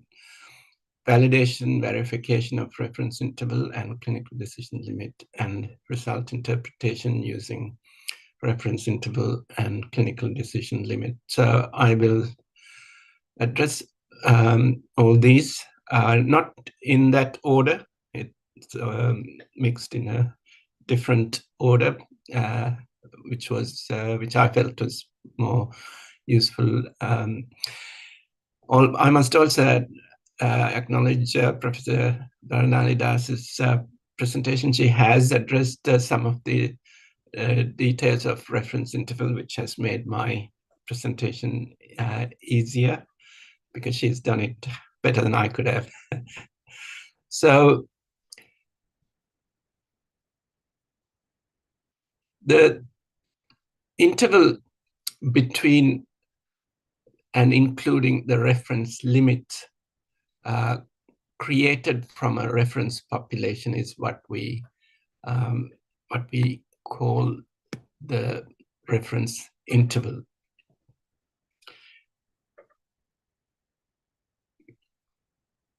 In the past, we used to call it normal range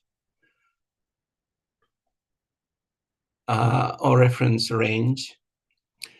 And those are not accurate.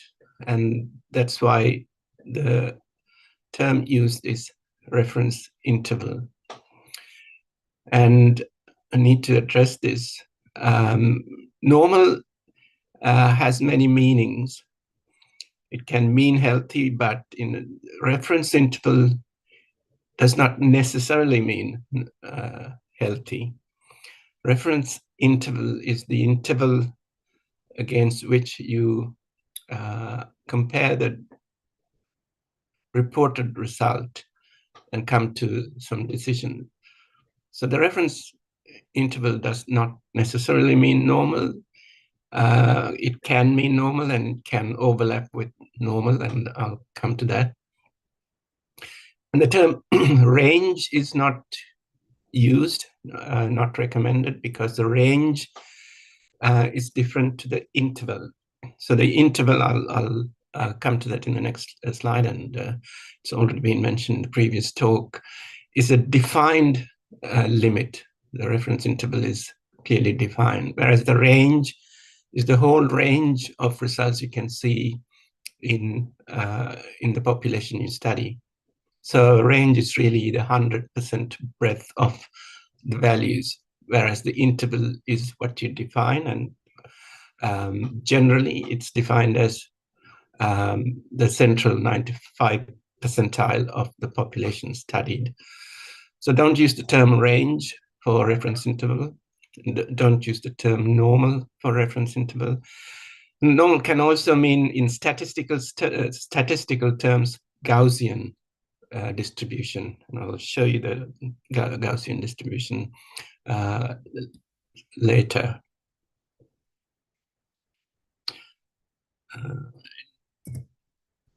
Okay, this is okay. So why is the reference interval important? It is the point of reference for result interpretation. So without an accompanying reference interval, a lab result is just a number. Now doctors get used to the reference interval, and when they look at the number, they get, with experience, they know what it means. But for someone who is looking at a number for the first time, or early in their career, or certainly for a patient, when they look at a number, it really doesn't mean anything. It's just a number. What does it mean? And the most useful reference point against which you interpret the number is the reference interval. So the reference interval plays a critical role in patient care by enabling clinicians to interpret the laboratory data accordingly. And the reference interval take into consideration patient variables that the clinicians are aware of. So that's age and sex of the patient, and especially if the reference interval is specific to the age and the sex of the patient, as well as laboratory variables that clinicians may not necessarily be aware of, which vendor and which assay is used in a particular lab. And most often the doctors don't know that. So we know what the reference interval is appropriate for that particular assay. So here is the commonly used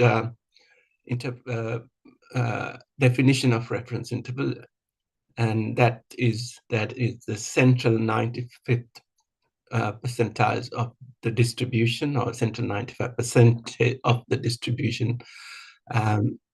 And in a normally distributed result, so as you can see here, the results are distributed normally, which is Gaussian.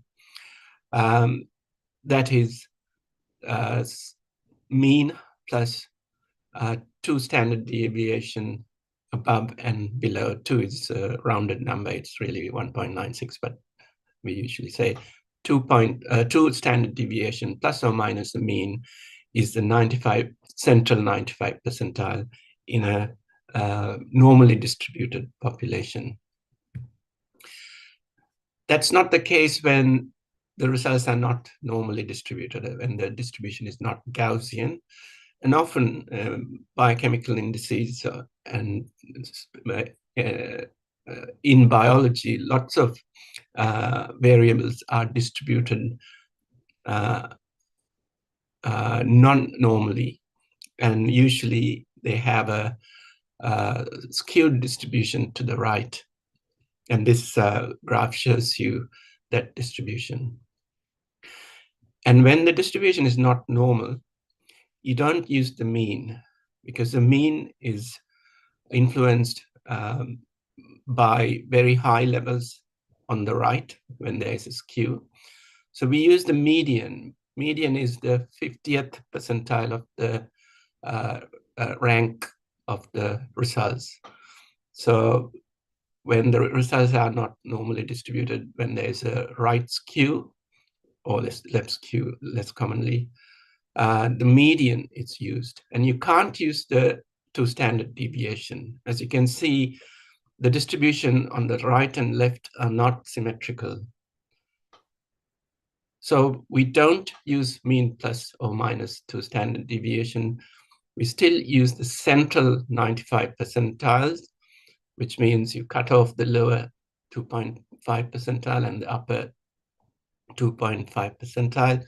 And that's the central 95 percent of the distribution. And this is probably more common than the Gaussian distribution in biochemistry and in biology. So if you want to calculate mean and standard deviation, you can in fact transform the data when it's not normally distributed to make it Gaussian. So the most commonly used transformation is log transformation. So you list the log transformed result, not the actual result. And if you graph them, you get a normal distribution, not always. So you need to check that by transforming the data, you get a normal distribution. And then you can calculate the mean plus or minus two standard deviation to get the central 95% distribution. And when you get the two cutoffs, then you transform it back to the anti-log to get the two cutoffs, the two limits. But the alternative is when they're not normally distributed, you just rank the values from the lowest to the highest, and then you get the determine the cutoffs at the 2.5 percentile and 97.5 percentile.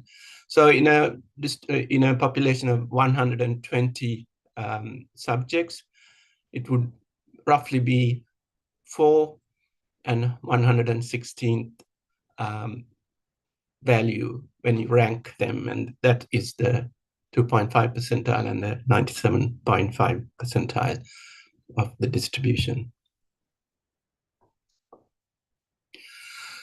So it is the responsibility of the individual laboratory to use reference intervals that are appropriate for their methodologies and their population.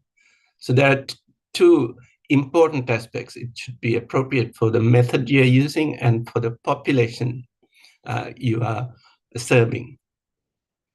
So essential for labs to establish reference intervals that are accurate for their method and appropriate for their local patient population. So that's stated in ISO 15189.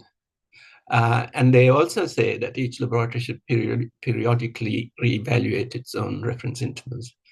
And I would say review them at least once a year. And that's a good time to update it if something has changed. And in practice, in most clinical laboratories, they are not updated regularly. And in fact, even setting up reference intervals is not done properly. So I've listed a publication here. This was published in the ClinChem Lab Medicine in 2019.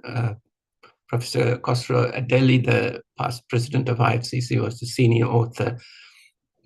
And I would strongly recommend that you use this publication to help you in day-to-day practice of setting up or verifying reference intervals.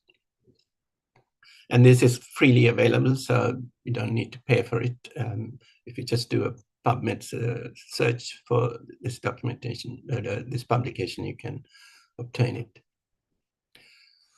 So establishing the reference interval, the laboratory may perform their own detailed reference interval studies or verify reference intervals published elsewhere for their method and population, and it's already been alluded to in the previous talk. The problem with establishing your own detailed reference interval is it's a fairly involved, expensive, time-consuming work, and most laboratories do not have the facilities, the time, and the money to do their own. And in any case, it may not be necessary to be done in every laboratory.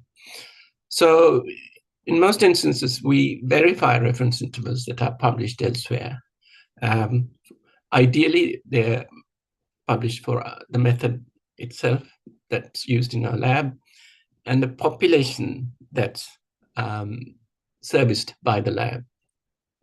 The problem in the Asia-Pacific region often is that the reference intervals that are quoted by manufacturers and published are mostly for a European population. Not always. I mean, there are studies which are published for Asia-Pacific population, but the majority are from Europe or North America, and they may or may not be appropriate for our population, and therefore that needs to be verified. So when you establish a reference interval, you need to define the reference population.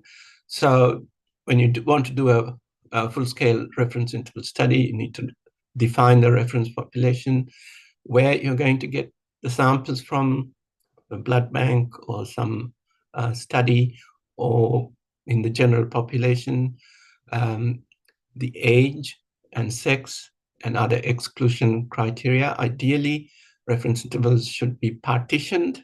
Partitioned is the term we use for specifying age and sex. And it doesn't have to be for every age year, but ideally for every age group. And that might vary between analytes. And then you sample randomly from it. So when you say random, it's randomized so that they reflect the population in a statistical fashion. So randomization is a statistical step that needs to be done.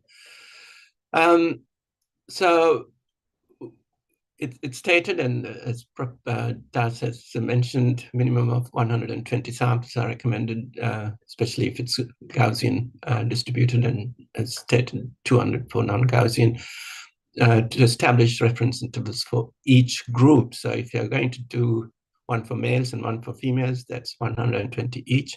And then if there is age-related change, then for each age group, you need to have 120 samples.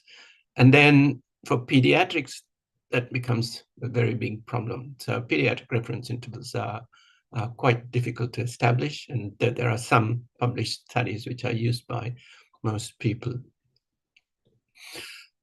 Subject preparation needs to be defined, whether the sample was taken fasting and at what time of the day, and that also depends on how much the variation is due to food and diurnal variation. And then you measure the analyte of interest, study the distribution, whether it's normally distributed or not, and decide on the appropriate calculation and calculate the reference limits. It's easily summarized in one slide, but as you can imagine, this is quite a big task. And that's why most laboratories don't do a full-scale reference interval study for every analyte in their laboratory. So as I've stated, for a normally distributed analyte,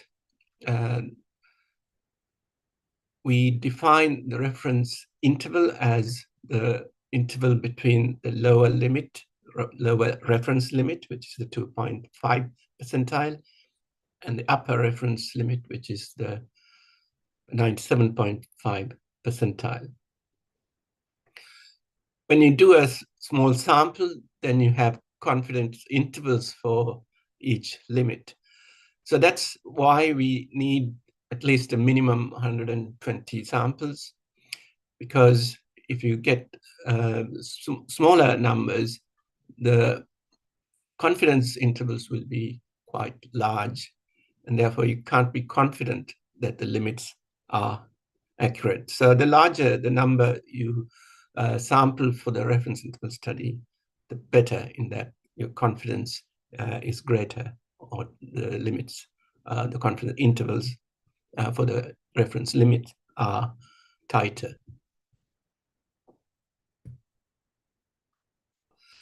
So what's the alternative to establishing your own reference interval? It's transferring and verifying reference intervals established elsewhere. And again, Prof. Das has talked about it. So, this is a two-step process. You transfer data from a different source, and this could be a manufacturer's package insert, and that's often used. Published data from textbooks, other multi-center studies, or expert panel recommendations and guidelines. There's also the possibility of data mining. I will not dwell on that, but you can use your own laboratory data, large number of measurements which are done, which are taken from your routine service, and then there are methods available to get rid of all the or most of the unhealthy or sick patients and use that to calculate your reference interval. Then that's called data mining, but that's a fairly involved statistical process, and most laboratories don't use that. But so we take reference intervals from other sources and transfer and then verify. So that's a two-step process. So for that, you need to consider the consistency of pre-analytical and analytical factors between those used in the reference interval study and the receiving lab. So ideally, it should be the same method and similar population. They've used the same other pre-analytical factors, such as fasting and time of day. Once you're happy with it, then you can do the transfer process. And basically, that's a method comparison analysis and determination of the best fit regression line to subsequently calculate the transfer reference interval. Again, I think Prof. Das has talked about correlation and regression studies to see how methods compare. And this is very similar in that the first step in transference is to make sure that the method which was used for the original study compares well with the method you use in your own laboratory.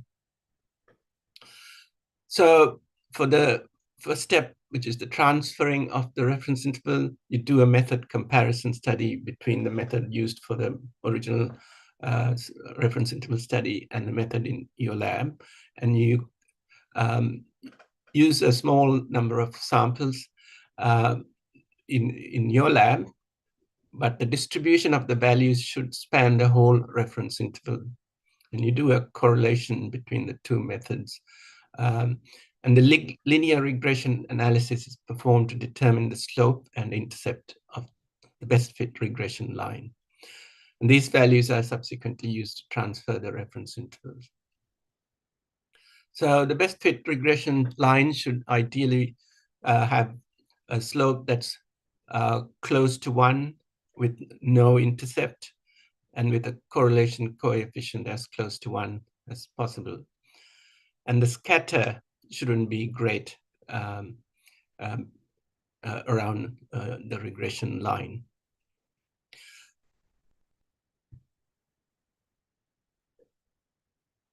So once you've done that study, if there is very good correlation and very good agreement between the two methods, then you can in fact use the numbers that are published as your own numbers.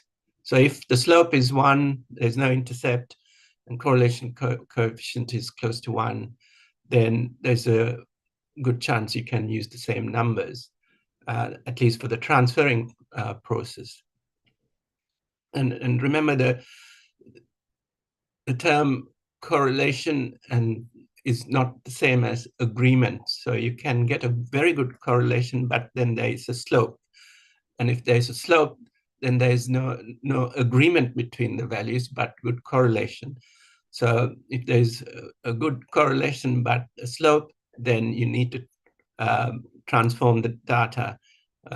You need to put in a factor to transform the data to get the numbers that are appropriate for your lab.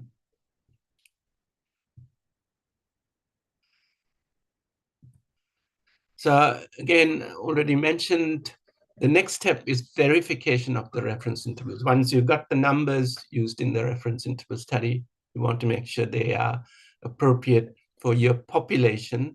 And then for that, you need to take about 20 samples from your population. And ideally, the numbers should range from the lower to the higher end, so a good range of values, and do a correlation study again. And if, after excluding outliers, if about 90% of the samples are within the reference interval, that means the reference interval published are appropriate for your lab. 90% of 20 is 18. So if 18 are within the limits, then accept their reference interval. If more than 2, then you might want to do another 20. And if the next step, it's only less than 2 are, or 2 or less are outside the range, then you can accept it. If not, you can't, then you need to do your own study. And the paper I mentioned and listed here goes through this step by step, how to do this verification of reference intervals using 20 samples from your population to see if the published reference intervals or the transferred reference intervals are appropriate for your lab. And if all rules are satisfied, then you can, the reference intervals are verified, and then you can establish that. If not, you might have to do your own reference interval study, as I have listed, I have mentioned previously. Also, I want to mention that in Australia, what we have done is gone through a harmonization project. It's a fairly involved project, but what we have done, when I say I wasn't involved personally, but RCPA, QAP, and some of the others involved, established harmonized reference intervals for some of the common biochemistry analytes.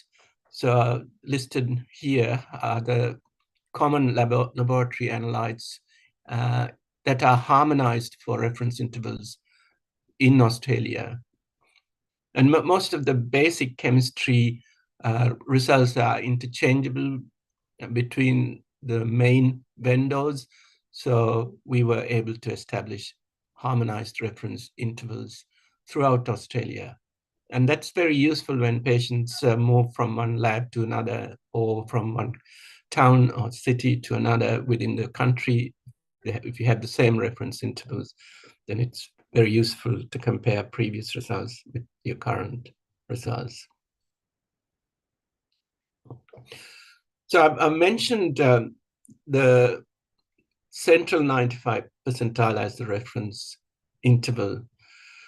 There is also, in some instances, rationale for using a one-sided cutoff value. When there's no clinical significance to a low value and only a raised value is clinically significant, then you can, in fact, use a single cutoff at the upper end.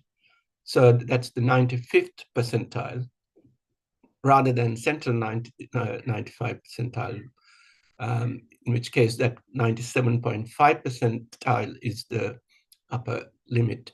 Whereas if there is no clinical significance to a reduced value, you can use a cutoff that's on a one-sided cutoff with 95 percentile as the cutoff.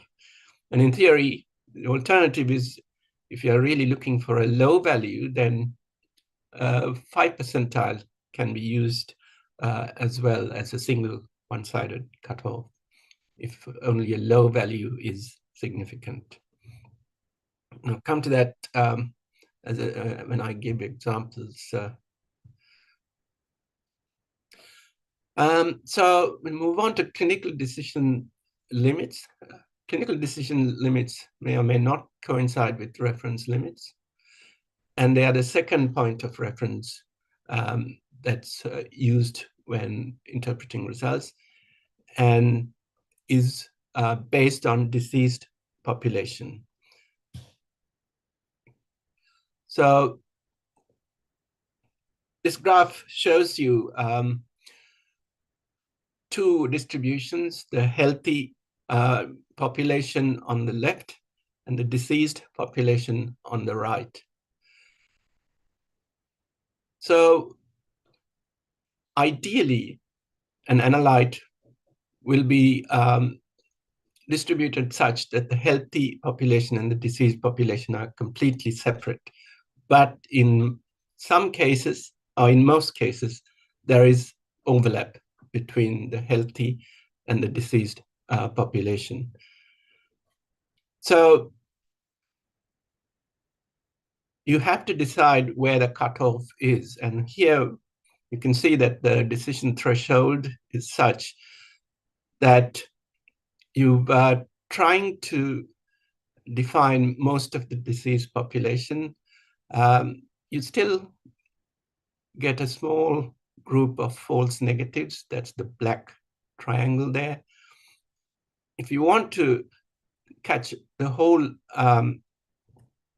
diseased population, if you then lower the cutoff to catch the whole diseased population, then you'll then catch a large number of healthy population, and therefore the false positive will be increased. Therefore, you need to define a cutoff that is best to catch as many diseased people without too many false positives. And one way of doing this is by using the receiver operating characteristic curve, the ROC curve analysis. You plot sensitivity and specificity of an assay.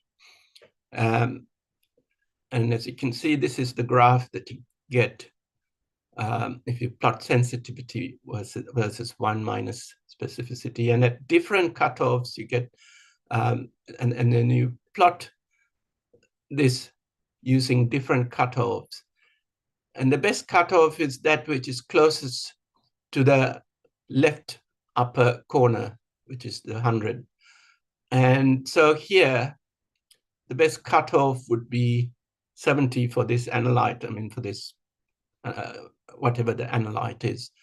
So you pick the cutoff that's closest to 100. And this is not something that you generally do in the laboratory. It's mostly done in studies to define cutoffs. And this is what you need to be aware of, this, so that when you transfer values reported in the literature, you know how that is derived. So ROC curve analysis is very important for defining cutoff, clinical cutoff.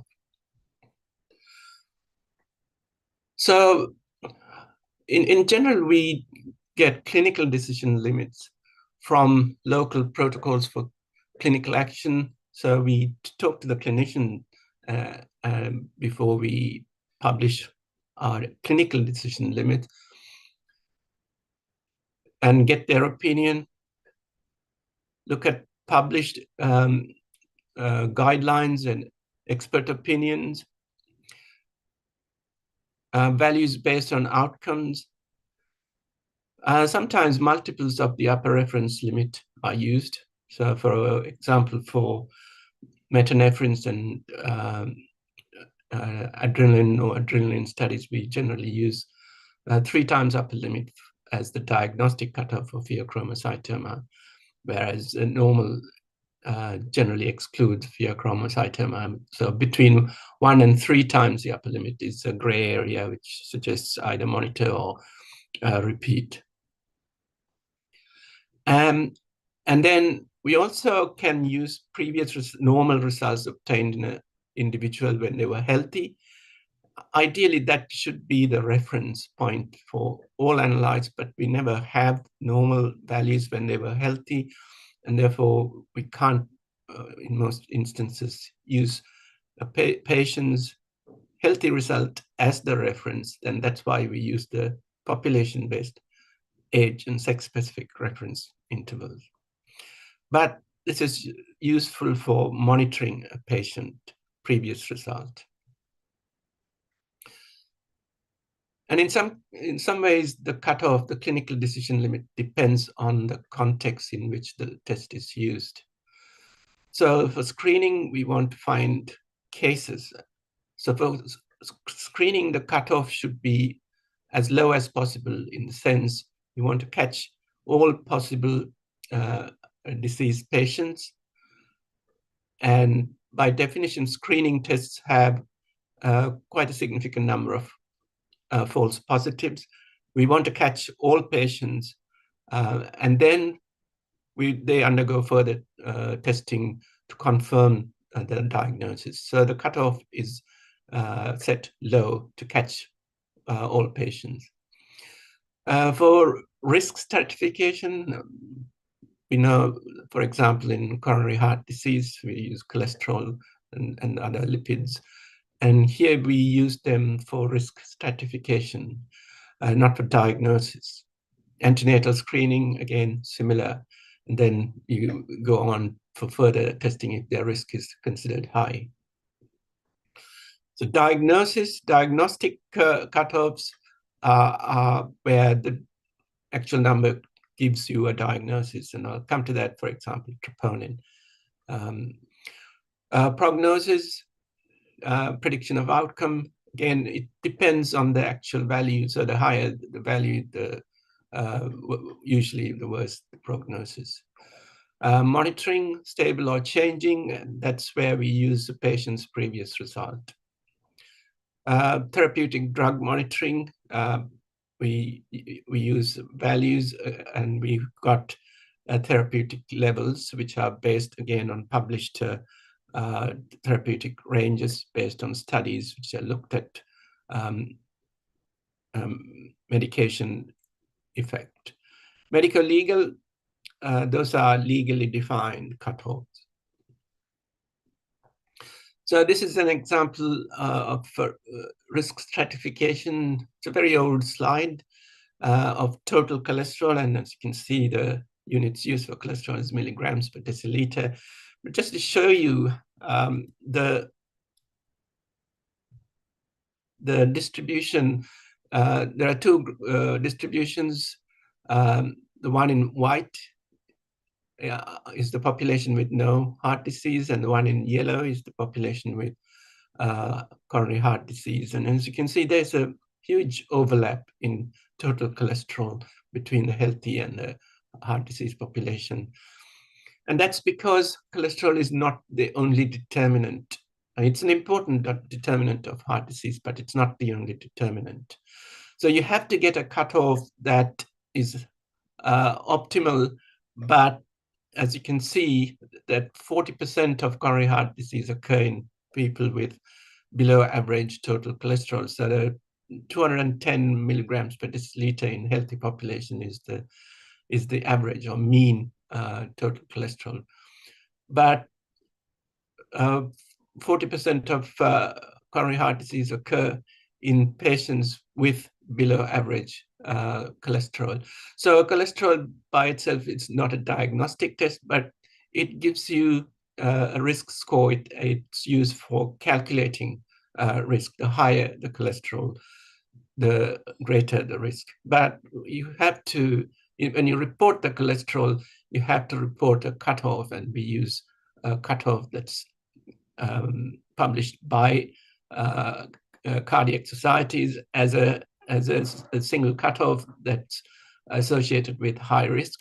But the doctors don't look at cholesterol on its own to calculate risk. There are absolute calculators for cardiac risk, and cholesterol is just a single component of it. Glycated hemoglobin level and microvascular complications in diabetes.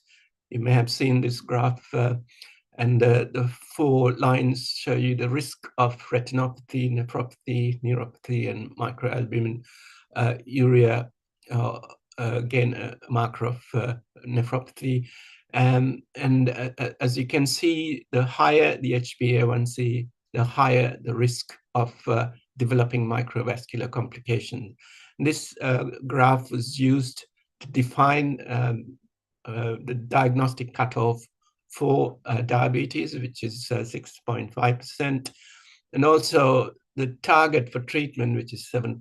And as you can see, as HbA1c value goes up, the risk goes up. So it's a continuous variable. There's no normal and raised. So you don't have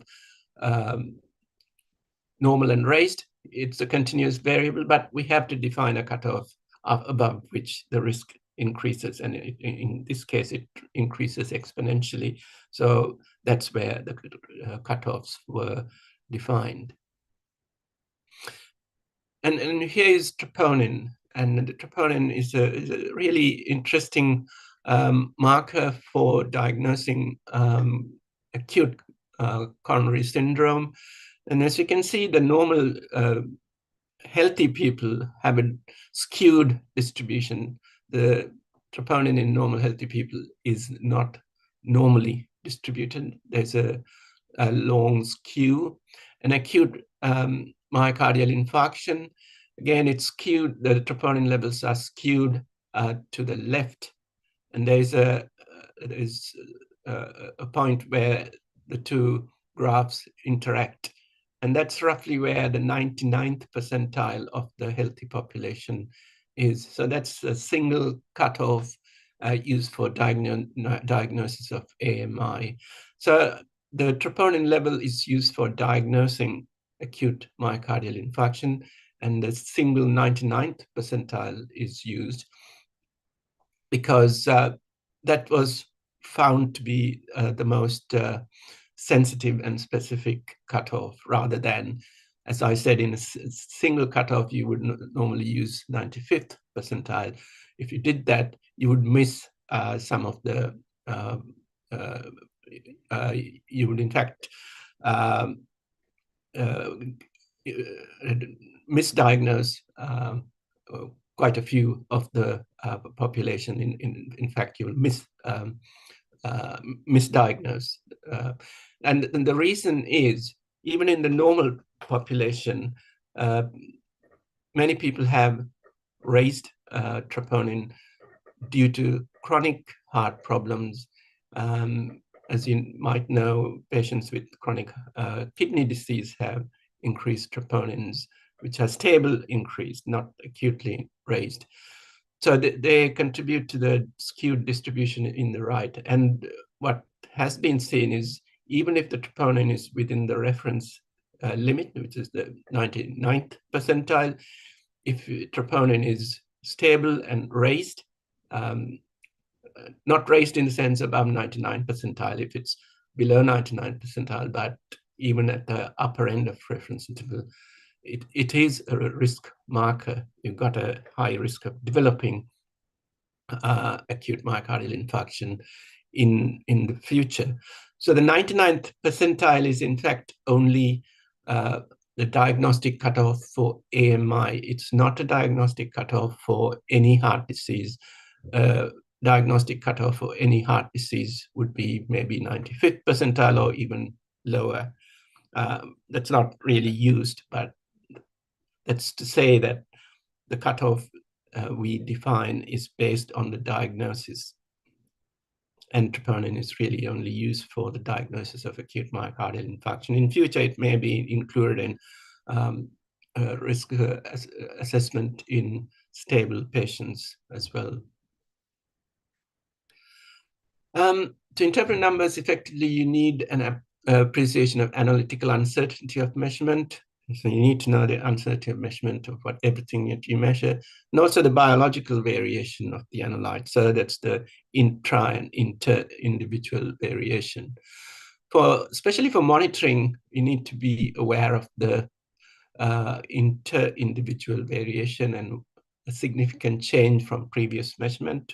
We used to call it least significant change. Now it's called reference change value.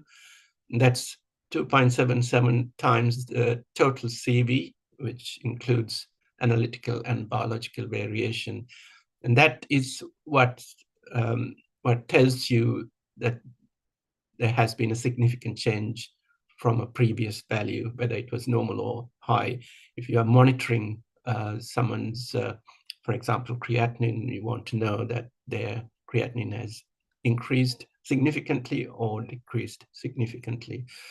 I mentioned creatinine, and this is just to illustrate that the reference interval, and if you can see that this graph shows you 20 patients with creatinine values within the reference interval. I mean, this reference interval may be slightly higher than what you would normally see, 55 to 135, but it's really to illustrate the point.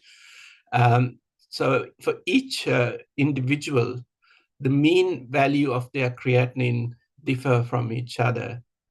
And the range of values for each individual occupies only a small range compared to the rather large dispersion of the quotient reference interval.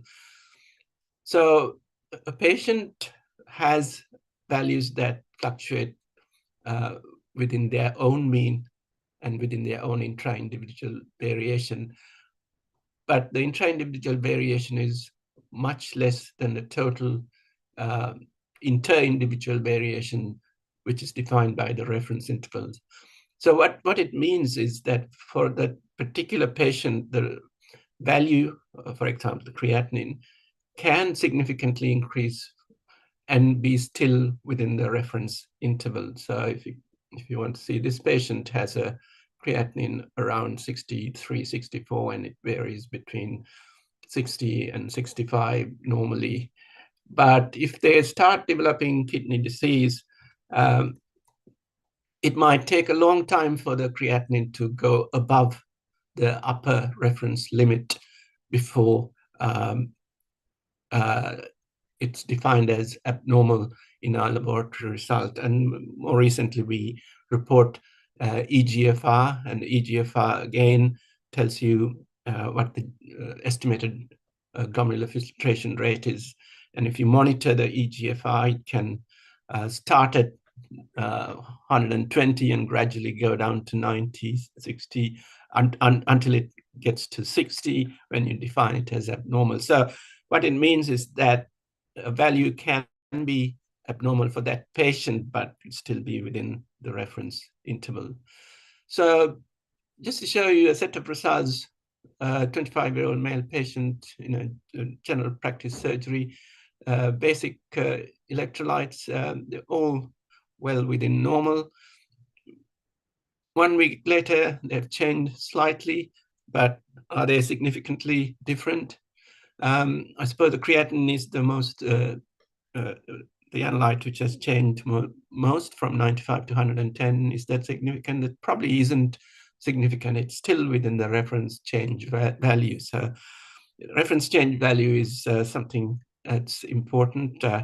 Laboratories quote measurement uncertainty, and the reference change value includes biological variation as well, and you need to be aware of that to know if the change is significant. And experienced clinicians know what the changes are that are significant, and they will disregard minor changes. And if change is big enough, then they take it as significant. And finally, just to mention documentation, and again, this has been discussed previously in the previous talk. The source of reference intervals and medical decision limits must be documented, and you need to be able to refer to the source where the numbers were taken, even if you transferred it from a different source. And then you need to have documented studies that were done to verify your reference interval. And so reference to the information used in deciding the intervals, statistical processes used, literature studies considered, and personnel involved in deciding the intervals. Adopt reference intervals and decision points consistent with those used by other laboratories and those endorsed by professional peak bodies in your region. Ideally, there should be some uniformity within between laboratories in the same region. And the reference intervals in test reports must match those in the laboratory information system and all quality documents. So they should all, the reported values must match what's documented in the laboratory information system and quality documents. So in conclusion, reference interval and clinical decision limits play a critical role in patient care. Laboratories should establish reference intervals that are accurate for their method and appropriate for their patient population. Reference intervals can be transferred from many different sources, but should be verified before use. Reference intervals should be reviewed periodically, but shouldn't be uncritically accepted from other sources, especially from manufacturers' reagent documents. And work in collaboration with clinician customers, so that the doctors who use your laboratory, they are a very good source of information, as well as your colleagues from similar laboratories in the region or nationally in establishing both your reference intervals and decision limits. And with that, I thank you. Thank you for your attention. Thank you, Sam, for a very interesting presentation. Reference interval is not just numbers to say it's abnormal or normal, but more than that, we have to know how to interpret it, and also the clinical decision limit. With that, I would like to invite all the speakers to join us together in the discussion session. Dr. May and Dr. Benali, thank you. Maybe there is some question. The first question is, I want to ask question in a laboratory with a small number of samples. That is in a Asia Pacific region, right? How do we perform validation or verification, I think, for new devices that we want to use, and how do we perform the QC? This is in a low resources condition. Please, maybe Dr. May will help with the first question. Thank you for the questions. So, in my opinions, even the laboratory have only a small number of samples, you have to perform verification for new devices. And you may at least, and I present in my talks, yeah, you may at least verify the precision and accuracy the new test methods before implementing in routine practice. And the second thing you ask is about the QC frequency. If you run a patient sample every day, it means on daily basis, you have to perform QC on daily basis, not weekly. Yeah. So I think my answer, I hope my answer, my answer has satisfied the concern about the verification and also quality control frequency. Yes. So it's precision and accuracy is more sufficient enough, Dr. May? Yes, I think at least, yeah. So in case you see that for some, maybe for some analysis, the limit detection is very important. For example, for cardiac marker at serotonin and also DSH, yeah. So maybe a limit of detection should be verified. And also for linearities, if you have enough resource, you should consider to verify linearities. But in the lab with limited resources, so at least, and you use the new test method without modifications. So at least we must verify precision and accuracy. Thank you, Dr. May. The second question is from Dr. Amiro. The question is the result of the method comparison test with passing bar block, we find that there is a proportional error or a constant error, with the result of the correlation test being very high, close to 1, and the result of the paired test, a significant difference, p less than 0.05. What interpretation can be made, and what conclusion from the result? What is the conclusion of the comparison method, and maybe what to do if there is we found something like this? Maybe Dr. Banali can help with this. Sure. So if I can show that slide, then I think I can easily describe this with the graphical representation. I'll try to share the slide. Just one moment, please.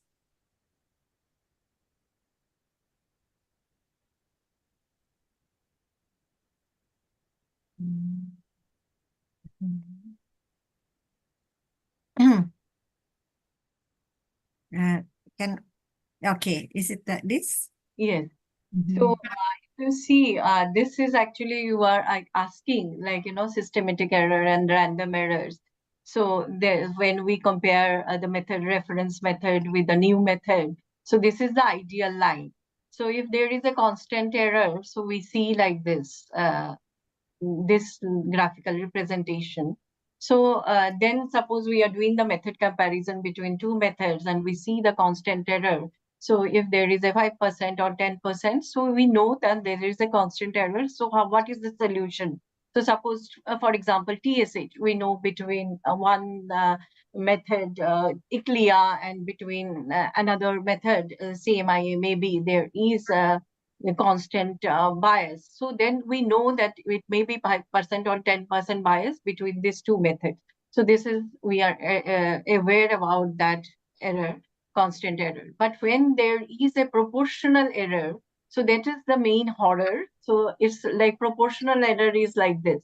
So then it varies between the ranges. So then actually how to describe that? So it was there in my slide. So this, if you see, this is the constant or systematic error. So here that in regression equation, we see the ideal should be 0, but here we see the constant bias. So here 0 doesn't fall with the interval, then the deviation reveals the constant systematic error. So between the methods. So we are aware about that there is a constant bias and we can take care of that. But when there is a proportional error, so this is the proportional systematic errors, and so something is wrong that causes loss of proportionality with Y. So this type of error, whose magnitude increases as the concentration of analyte increases, is often caused by the poor standardization or calibration. So then sometimes it is caused by substance in the sample matrix that reacts with the sought for analyte, or therefore competes with the analytical reagent. So this, this is the bias or overall systematic error. So we should be careful when we are doing the analysis part, and we're comparing between two methods, and we are doing the accuracy study. Thank you. Thank you, Dr. Banari. Should we change the reference range, or should we give notice to our clinician regarding this?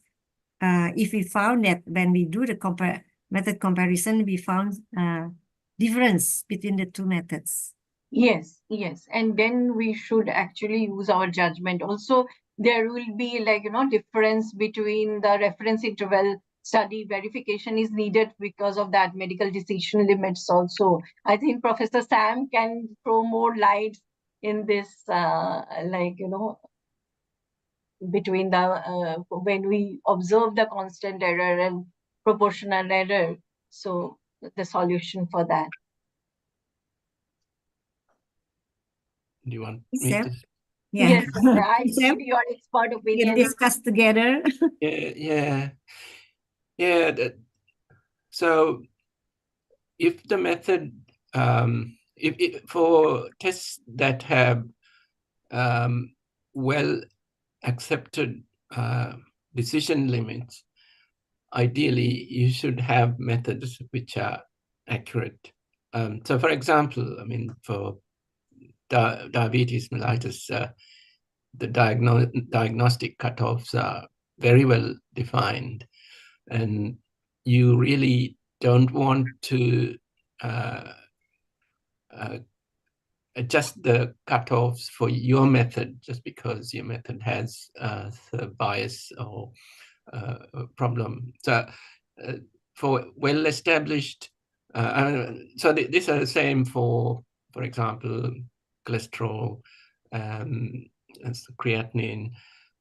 We really need to have accurate methods because they are internationally accepted cutoffs. For troponin, for example, you have the recommendation is that you use 99 percentile, and really there's no single cutoff used worldwide. It's method-based. For that, you can actually use your own laboratory cutoff, and you define your 99 percentile and then discuss the results with your cardiologist and then report that.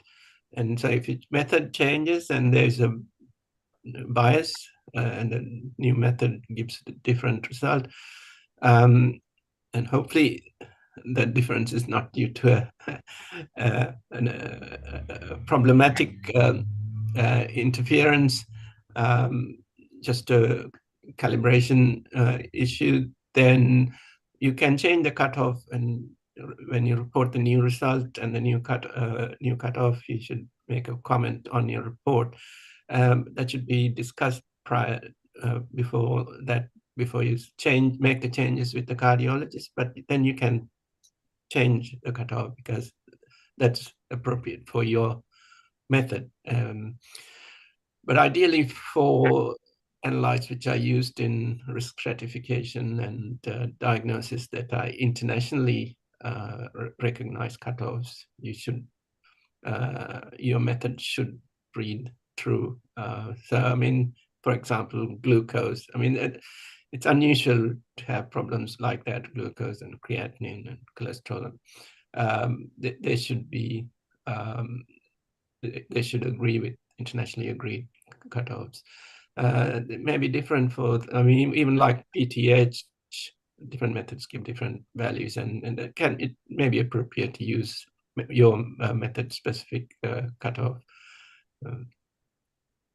I don't know if I answered your question, but anyway. Yes, Thank you. Thank I think that's why it's important for a method to be traceable to a method, a reference method and reference material. So we won't have problems like in the chemistry, right? Yeah, Mm. but this problem mostly happen in the immunology or serology. Yeah. In Indonesia, there is in some hospital or lab, they are doing some like overlapping changing of the method, so that the clinician know that there is a change, and it's important for the when they monitor the result for some patient. What do you think about that?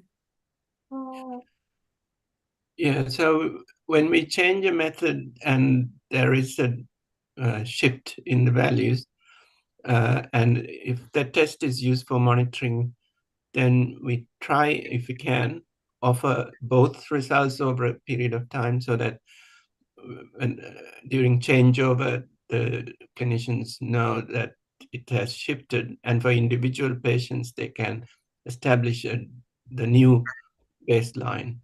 I know it's problematic, it's labor intensive, but important tests which are monitored long term. If there is a shift, then you have to offer the old method and the new method for a period of time, so that the changeover can be accommodated for the individual patients.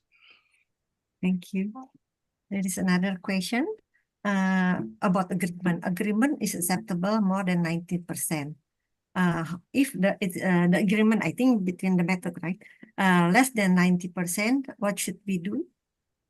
And how do we should we use the linearity using the sample pooling? Can we use control material or calibrator?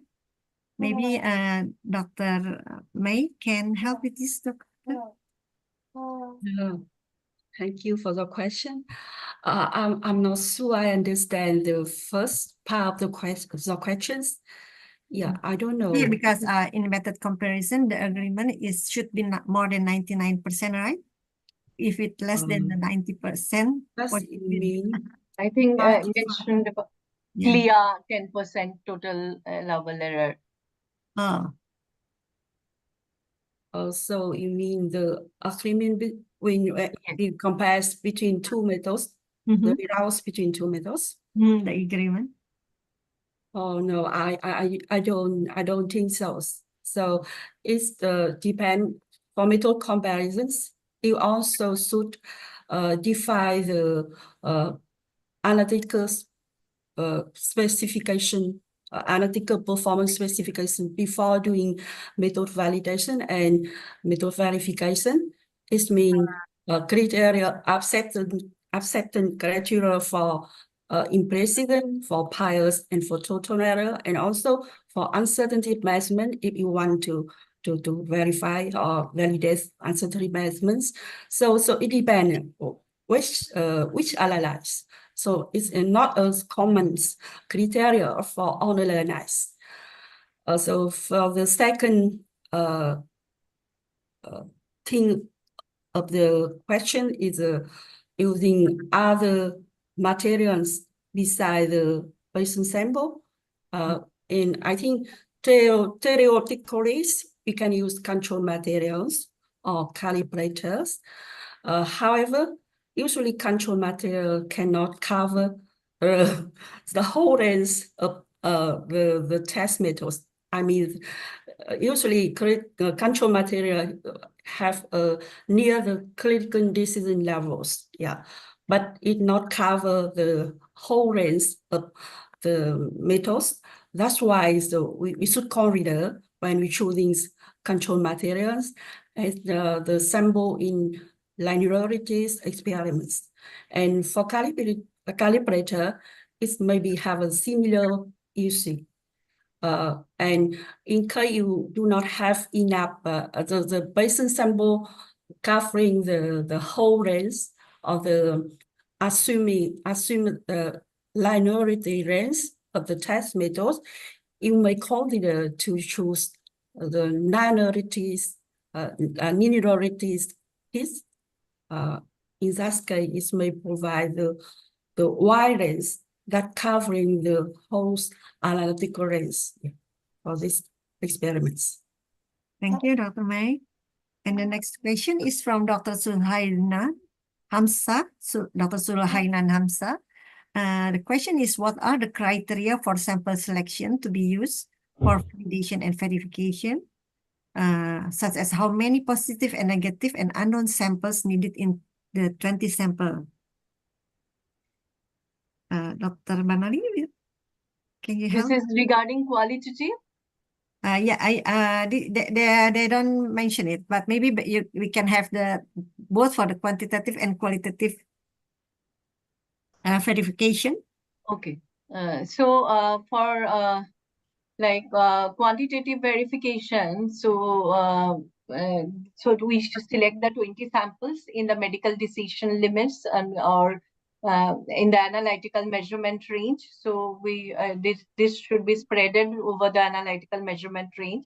So this minimum criteria is for selection is 20 samples for comparing the accuracy. But suppose it is the maximum criteria, we select 40 samples in duplicates. So this is for the quantification of accuracy. And it should be in the spreaded over the analytical measurement range. So if coming to the qualitative samples, so qualitative assays, when we select the 20 replicates of negative control and 20 replicates of the positive control in a single run for within a run precision, and for between run precision, negative and positive control at least once per day for 20 days. So, and similarly for accuracy of new qualitative method, comparison of 20 samples to a method already in use in the lab or to a reference lab. So suppose this is some samples are not available with known values, such as proficiency testing samples can be also used, or commercial standards. So minimum sample size in this case we can use 10 samples for each expected result should be tested. So this is the sample selection criteria for the qualitative assay for accuracy and precision. Thank you, Doctor. There's a question regarding in immunology. It's very difficult. There is difference between one method and the other. How do we determine the reference method if we want to do the accuracy or the comparison? For the accuracy, usually we do the method comparison, right? I think the question is about the standardization, because as mentioned about the reference method. So a primary reference measurement procedure or primary reference methods in immunology, for example, I have given the example of TSH. So there is no primary reference measurement procedure. So then we need to harmonize between different methods. So how to do that harmonization is by all-purpose streamed mean. But that is not the work of lab will do that all-purpose stream means between the different methods. So that's like IFCC committee for standardization and harmonization. Different Professor Sam is in bone markers, and this committee for thyroid hormone standardization. So they are doing for the doing all-purpose stream mean for thyroid hormone. Like TSH. So that is based on the all-purpose stream means that is the work of that committee. But what we can do, suppose I'm sitting in a small lab or medium-sized lab or big lab. So our work is the harmonization. So how to harmonize between my lab and your lab? So for that, it's method comparison study or checking the verification. So because of that, as first question, Madam has already mentioned, why even if it is a small lab, why the verification is important, because to harmonize, because otherwise what results I'm giving, I'm not able to harmonize with another lab. So to harmonize that, what is our work to verify that with accuracy study between method comparison. Thank you. Is it possible, if you want to measure the accuracy in verification, to use the control material and then to compare that with the peer group?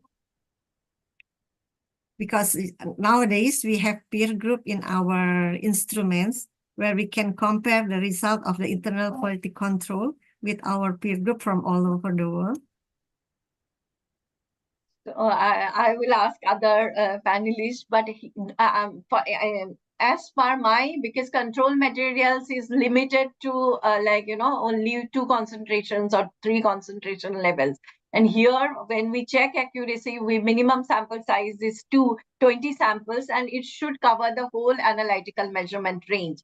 So AMR should be covered and it should be spreaded over. So because of that, in my opinion, if we are doing proper verification study for accuracy check, we should not use the control material. But suppose you are a proficiency testing providers and you want to between the labs, you want to send as one sample, you are pulling the samples and distributing to different labs. In you are taking that in initiative around the analytical measurement range, you can do that. But a single individual lab, I don't think that control material using as the accuracy study, as a part of step of verification is not for the new method is acceptable. So, Professor Sam and Madam. Maybe any comment from the others? So from my perspective of views, I think in routine practice, it very hard to have reference methods. Yes. So we should compare the new methods with the existing methods that you have already established, already verify, the method performance of the existing method. So in that case, you think that when you compare the new method to existing method, if you see the difference between 2 methods, sometimes it's very hard to say which one is better. Yeah, which one is more accurate. So in that case, I think you should consider the RQA, yes, peer grouping, peer grouping. So you can use the UQA sample if the UQA sample span the quite wide range of analytical measurements. So in that case, you can compare the methods, the result methods with the peer group means. If the EQA sample can cover a quite wide range of analytical rates, methods. So I think it's another choice for the labs. Thank you. Sam, any comment?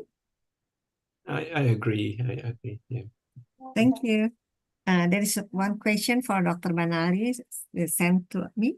HBS antigen quantitative actually is a quantitative parameter, but many for the result is less than 0.5 or negative.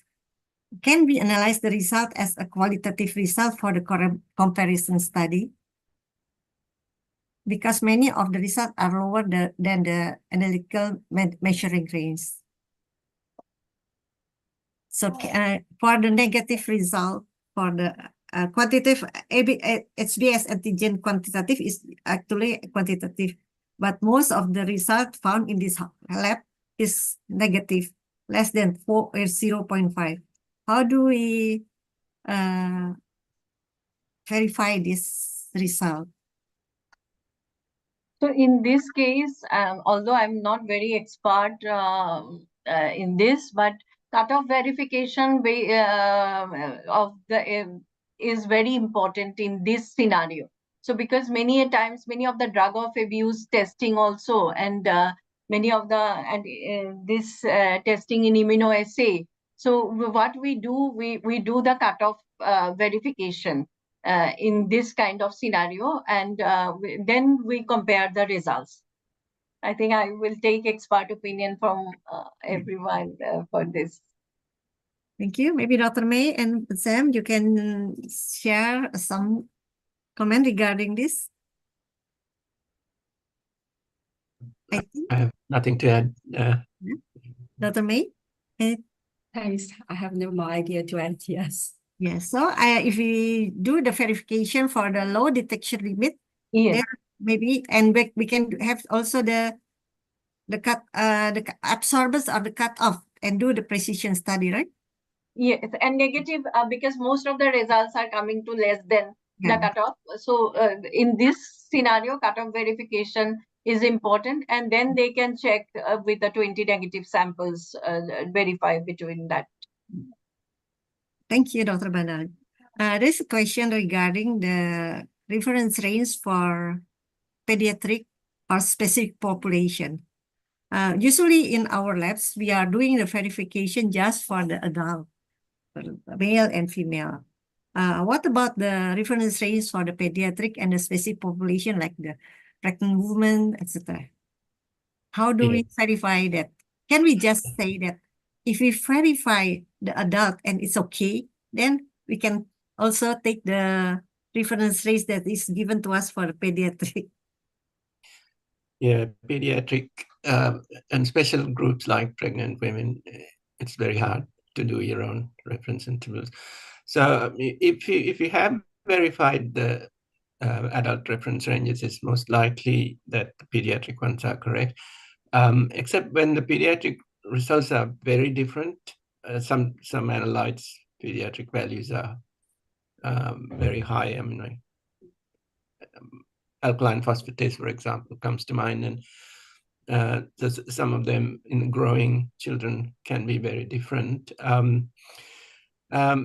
But if your method transfer and verification of reference intervals for some groups are correct, it's most likely it's correct for other groups as well. Unless the values are very different, then it would be good to just check that your method is giving similar results. But you have to assume that. So it's always good to look at some values, do some normal results, and look at them by your method, and then do a qualitative assessment. It's often difficult to actually do a proper verification in pediatrics. Is there any comment from the others?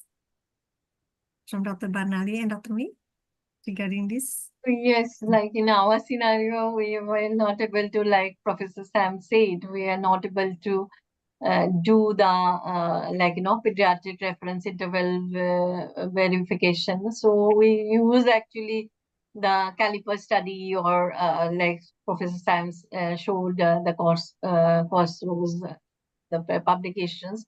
So we give the references in the report for the pediatric population, similar with the pregnant populations. So getting the reference interval established for for pregnant also and newborn many times is a real challenge. So we transferred the reference interval and mentioned the reference the publications in the report. Thank you, Dr. Barnali. There is a question in the chat box. In method verification, we need a minimum of 40 samples. In evaluating parameter with wide linearity, how do you choose the samples? I think it means that if you have a wide range of result, like cholesterol, etc., how do you choose the 40 sample for the method comparison? Maybe Dr. Barnali can. So minimum is 20 samples. I think I have shown our lab examples where I have shown the 40 samples in duplicate, because that was our lab. But according to CLSI, minimum we can take 20 samples in the analytical measurement range. So when we think about, like you gave the example of cholesterol, so getting 20 samples in that analytical measurement range, so what is not, I think, very difficult. Getting from the low, normal and high. So we have to cover that range for that 20 samples. It's not difficult. But yes, for some analyze, suppose for some markers, esoteric markers, many times getting very high values, even in the analytical measurement range, is a challenge. So then but we have to spread in the analytical measurement range. So whatever is available, so minimum sample size is the 20 samples. Thank you, Dr. Banali. Dr. May, anything to add? Yeah, I totally agree with the Dr. Balani. So I think sometimes it's very hard to select enough 20 sample, even 20 sample covering the whole analytical range. So in that case, we try to find the sample at the critical decision levels, cover the critical decision level, and not the whole analytical range, but at the critical decision level. And we try to see the correlation factor that error R. If R is larger than or equal to 0.99, it means the estimate of slope and intercept is reliable. So if R is smaller than 0.99, it would be better to collect additional data to expand the concentration rates. So I think the more important here is the correlation between two methods. It's not the sample size. Yeah. Yeah. Even if you have 20 samples, it's better than 40 samples if the correlation factor is higher. Yeah. Even with a small sample. Yeah. Maybe if not correlated, then we have to add. Yeah. Yes. Add more. Yeah. Thank you. And there's another question from Dr. Zulhainan Hamza. I think this is for Dr. Sam. Do we need to have or to calculate a reference value according to age, races, or even for population in its country? I think Australia has done that. And what do you think about that?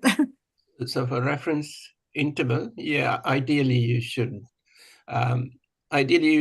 But you may not need to do a full reference interval study. Even just a verification, if you get about 20 samples, 20 healthy subjects for each group, like women, men, adults, and for some you might need premenopausal, postmenopausal. I mean, depending on the analyte. If you do 20, you will get an idea if the reference intervals are similar. I mean, ideally you should do a proper study, but that's outside the scope of an individual laboratory. When you can do it as a multi-center study of in your country, if it's sponsored by your association. But first, it would be good for one or two big laboratories to do a verification study to confirm that the reference intervals are similar to published reference intervals. Just curious to know, son, if we have a national reference interval, that's easier, right? Make one. Do we have to verify it in our labs? In its labs we have in Indonesia more than 4,000 labs, maybe more. It will be more cost efficient. Yeah, well, in Australia, when we did the reference, the harmonization of the reference interval, most laboratories, in fact, participated in that. They contributed to that. So this is basic chemistry. So they used the chemistry methods from the major vendors, different vendors. So obviously different methods, and came to a harmonized reference interval. And many laboratories participated in that. I don't know if all laboratories did. So if you use a method that was verified in the harmonization process, then you can in fact take the harmonized range and use it. Ideally, it should be verified in your lab, but if you took part in the initial harmonization project, then you don't have to. Thank you. Any comment from the others? No, exactly. It was my question too, because I am part of ICMR in Indian, reference interval study. So suppose ICMR, we are trying to establish the reference interval for Indian population. So similarly, this was my question was also to Professor Sam, like if most of the lab are participating. So, but India is not possible because there are so many labs. So like, can we transfer that reference interval study for our individual labs? So I think I got the answer very clearly. Because there are many labs that has difficulty in doing the verification because the cost of it. Yeah, absolutely. It's the cost of it. So sometimes they cannot do it because the cost. So if we can minimize, make it more cost efficient, then maybe it will be better. Thank you. So I have also another question in the similar line. Can I ask? Yes, of course. So my question to Professor Sam. So now, because direct and indirect method, we are many country or many individual lab also going for the indirect method of the reference interval. So how much the reliability factor and also if we are using indirect method for reference interval study, so how to report in the our lab report. So we should mention about that, Yeah, well, I think that's the recommendation, that the source of reference interval should be reported in I don't think you can report that in individual patient reports, but it should be available in the documentation. Yeah. So I'm just trying to think. In our individual patient reports, we don't quote the source of the reference intervals, but we have that in our documentation. So, sorry, is that what was the question? indirect method. Suppose we are using refiner or anything for the indirect method of reference interval study. So, but in patients' reports, we are just giving this thing. So, should we also mention that this No. reference interval? No need. No. Okay. Thank you. There is also one question regarding the reference interval. Sometimes we see that we do many labs doing the reference interval, and the results are sometimes different. Is there any standard on how is the recruitment of the healthy population so that we can have more So we can have harmonized reference interval? Yeah, recruitment of healthy population is not easy. It depends on sometimes it depends on the ethics rules in your country as well. So in the past, we used to use blood donors for reference studies, except for hemoglobin, the iron studies and B12 folate. You can't if they are regular donors, but other analytes, we used blood donors. They are generally healthy, but after a while they stopped donating. The Red Cross blood service, they said they can't give us samples anymore. So it's become difficult. So you have to recruit from the population. So you have to, it's like doing a formal study. You have to, you have to, excuse me, like advertise and recruit from the general population. I mean, that's the most scientifically valid, but at the same time, most difficult study to do. So in the very old days, we used to use laboratory stuff, so-called healthy laboratory stuff, but that's not allowed anymore by our ethics committee. So you can either do a formal study by advertising, getting volunteers and doing them, or latch on to a study that's being done often the laboratory is aware of some studies where some volunteers are being studied for whatever other reason. You can add this onto them, but they're all difficult in the sense they logistically difficult, ethically, and also cost-wise. That's why these indirect methods are now used.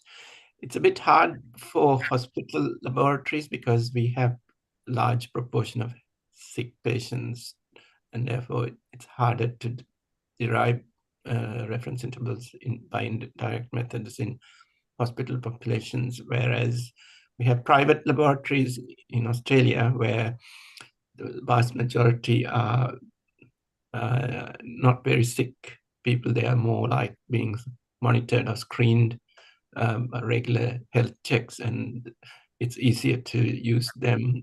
I mean, you still need to get ethics approval, but even ethics approval is easy if they are de-identified numbers.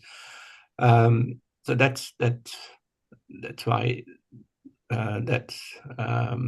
some people prefer that, but then you need the statistical knowledge as well. I mean, I personally don't have the statistical knowledge to do these indirect studies like, the Bhattacharya method. There are a couple of people in Australia, like Ken Sikaris and Graham Jones, who do that. Yeah, so it's not easy. Yeah, verification is much easier. Is there any experience from Dr. Banali or Dr. May regarding the recruitment for the reference range?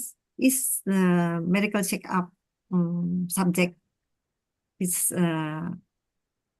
appropriate? For example, I will share one very interesting story regarding what Professor Sam said. So we advertised and we actually held a camp for thyroid, TSH reference, TSH and FT4 reference interval study. So and we screened 1,000 samples. So with we mentioned we have taken the exclusion, inclusion criteria and everything. And the first year when we have given, so we forgot to do the NTTPO. And so later when we have done NTTPO, we have seen the many people, healthy individuals showing the high NTTPO. So we have to discard the whole, the 1,000 samples reference interval study. So next year when we have given the ad, and then we have included all the parameters, inclusion and exclusion study along with NTTPO and other autoantibodies. So then this is a very interesting study. Many times we take many things should be considered. So the inclusion and exclusion criteria becomes very important when we are giving the protocol to the ethics committee for establishing the reference interval or defining the reference interval. So this is my personal experience, how we face the challenge. Anything to add, Dr. May? Yeah, so in my opinion, so it's not easy to establish the reference for each laboratory, establish their own reference intervals, especially in pediatrics. Yeah, and in our country and also in my labs, currently we have to use reference interval from bucket insert from textbook or from published literatures. And sometimes it's very hard for us to verify these reference intervals because for HLI, it's divided into too many groups, yeah. So it's very hard to collect the blood sample from healthy children. So that's why currently we have a national projects on basic reference interval establishment. That's why maybe in the near future we have the data, the results of our projects. We have to improve pediatric care in Vietnam. Thank you, Yes. Dr. May. Thank you so much. It's very interesting. We are waiting for the result. So maybe we can also follow you. Okay, there is one question from the participant. What is the urgent point of, I think, non-conformance if I want to audit? Maybe this is, see, he is an auditor from Dr. Sabri Abul Halaka. And he is keen to know when he want to audit in the verification scope, what is the urgent point to see? Maybe anyone want to help him with this or help her with this? So mnemonics PARR. Yeah. So precision, accuracy, reference interval, and reportable range. So this mnemonics to see. But along with that, like I mentioned, when we do as an audit, so we see a lot of deficiency or non-compliance in lot-to-lot verification. So that is in an ongoing lab. So these are some of the deficiencies we observed, when we are auditee or we are auditor. So, but for verification, so precision, accuracy, and then reportable range, like I mentioned about, I got the deficiency from College of American Pathologists. We have done everything and we were participating in linearity surveys. But before starting the reporting for the patient, I have not done the linearity studies or analytical measurement range verification. So it is, although I was participating in linearity surveys, so this was another deficiency. So to, if we go as an auditor, so this seeing the PARR is important, how lab is doing that. Thank you, Dr. Banari. Very interesting. I will use it. And what, anything to add more, Dr. May or Sam?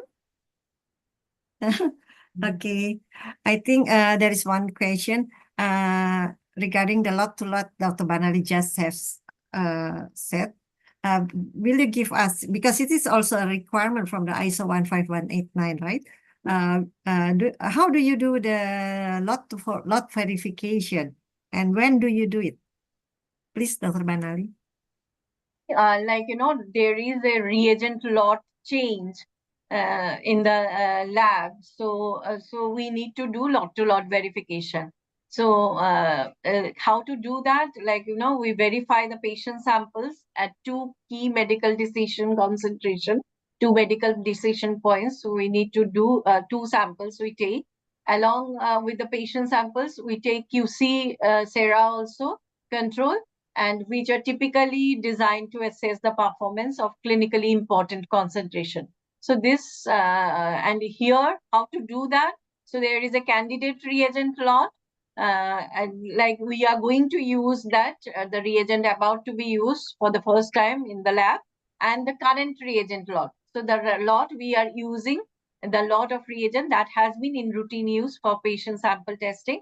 So how, so there's candidate lot and current lot. And then we see the difference, average difference. So how to calculate that? So candidate lot sample value minus the current lot sample value. So we get that difference divided by sample value of the current lot and into 100% percentage. So we see that we get that value and we compare that value. It should be less than the desirable specification for inaccuracy or bias percentage. We get it from different website. We can go to CLIA, and also there is WasteGuard websites and other website. We get the and biological variability. So we get that. And also this is in details, it is mentioned in CLSI EP 26A. Thank you, Dr. Banali. If there is more than the standard of requirement difference, what should we do? And sometimes there is also a question, there's a question to me. We see the difference in the quality control result. There's a shift, right? When there is a lot-to-lot variation. So what should we do? So because of that, actually, we have taken, it's not only the quality, many people actually what used to do, they used to only run the quality control sample. So because of that, we need to do patient samples also in two key medical decision concentration. And if during the lot-to-lot verification, if we see the difference, more than the inaccuracy specification or bias percentage, we need to redo it again. To redo it again? Yes. At least with the two two patient samples. So because of that, it's only not the QC SERA, the lot-to-lot verification. We need patient sample too for lot-to-lot verification with the current reagent lot and the candidate lot. Okay. Thank you, Doctor. I think I'm clear about this because we see maximum deficiency in lot-to-lot verification. Thank you. Thank you. One question, I think the last question, since we have run out of time. Dr. May said that every time we do a verification, we have to have a target. We have to have a target criteria. There is so many target criteria available from the organization, from the biological variation, and how to more harmonize this criteria. So there will be harmonizing also between among the labs. Yeah. May? It's very, I think this question is too big for me. Yeah. But I think for, yes, because for this labs, is yeah. problem for us. Okay, yeah. But I think I have recommended the labs that when choosing the ABS, analytical performance specification, it is achievable, defensible, and attainable. So, and you should be realistic because if you choose the ABS, it's too demanding. So, and the current technology and current analytical performance methods cannot achieve this ABS. So it is really unrealistic. So in this case, the analytical performance is very difficult to be achievable. So you should consider the ABS that the labs can be achievable. Yeah. And the second thing is that you can communicate with clinical doctor to see with the ABS you choose and the quality of the test result you reported is satisfy the clinical needs. It's the better performance is fit for the clinical purpose. Yeah. Anything to add from the other expert?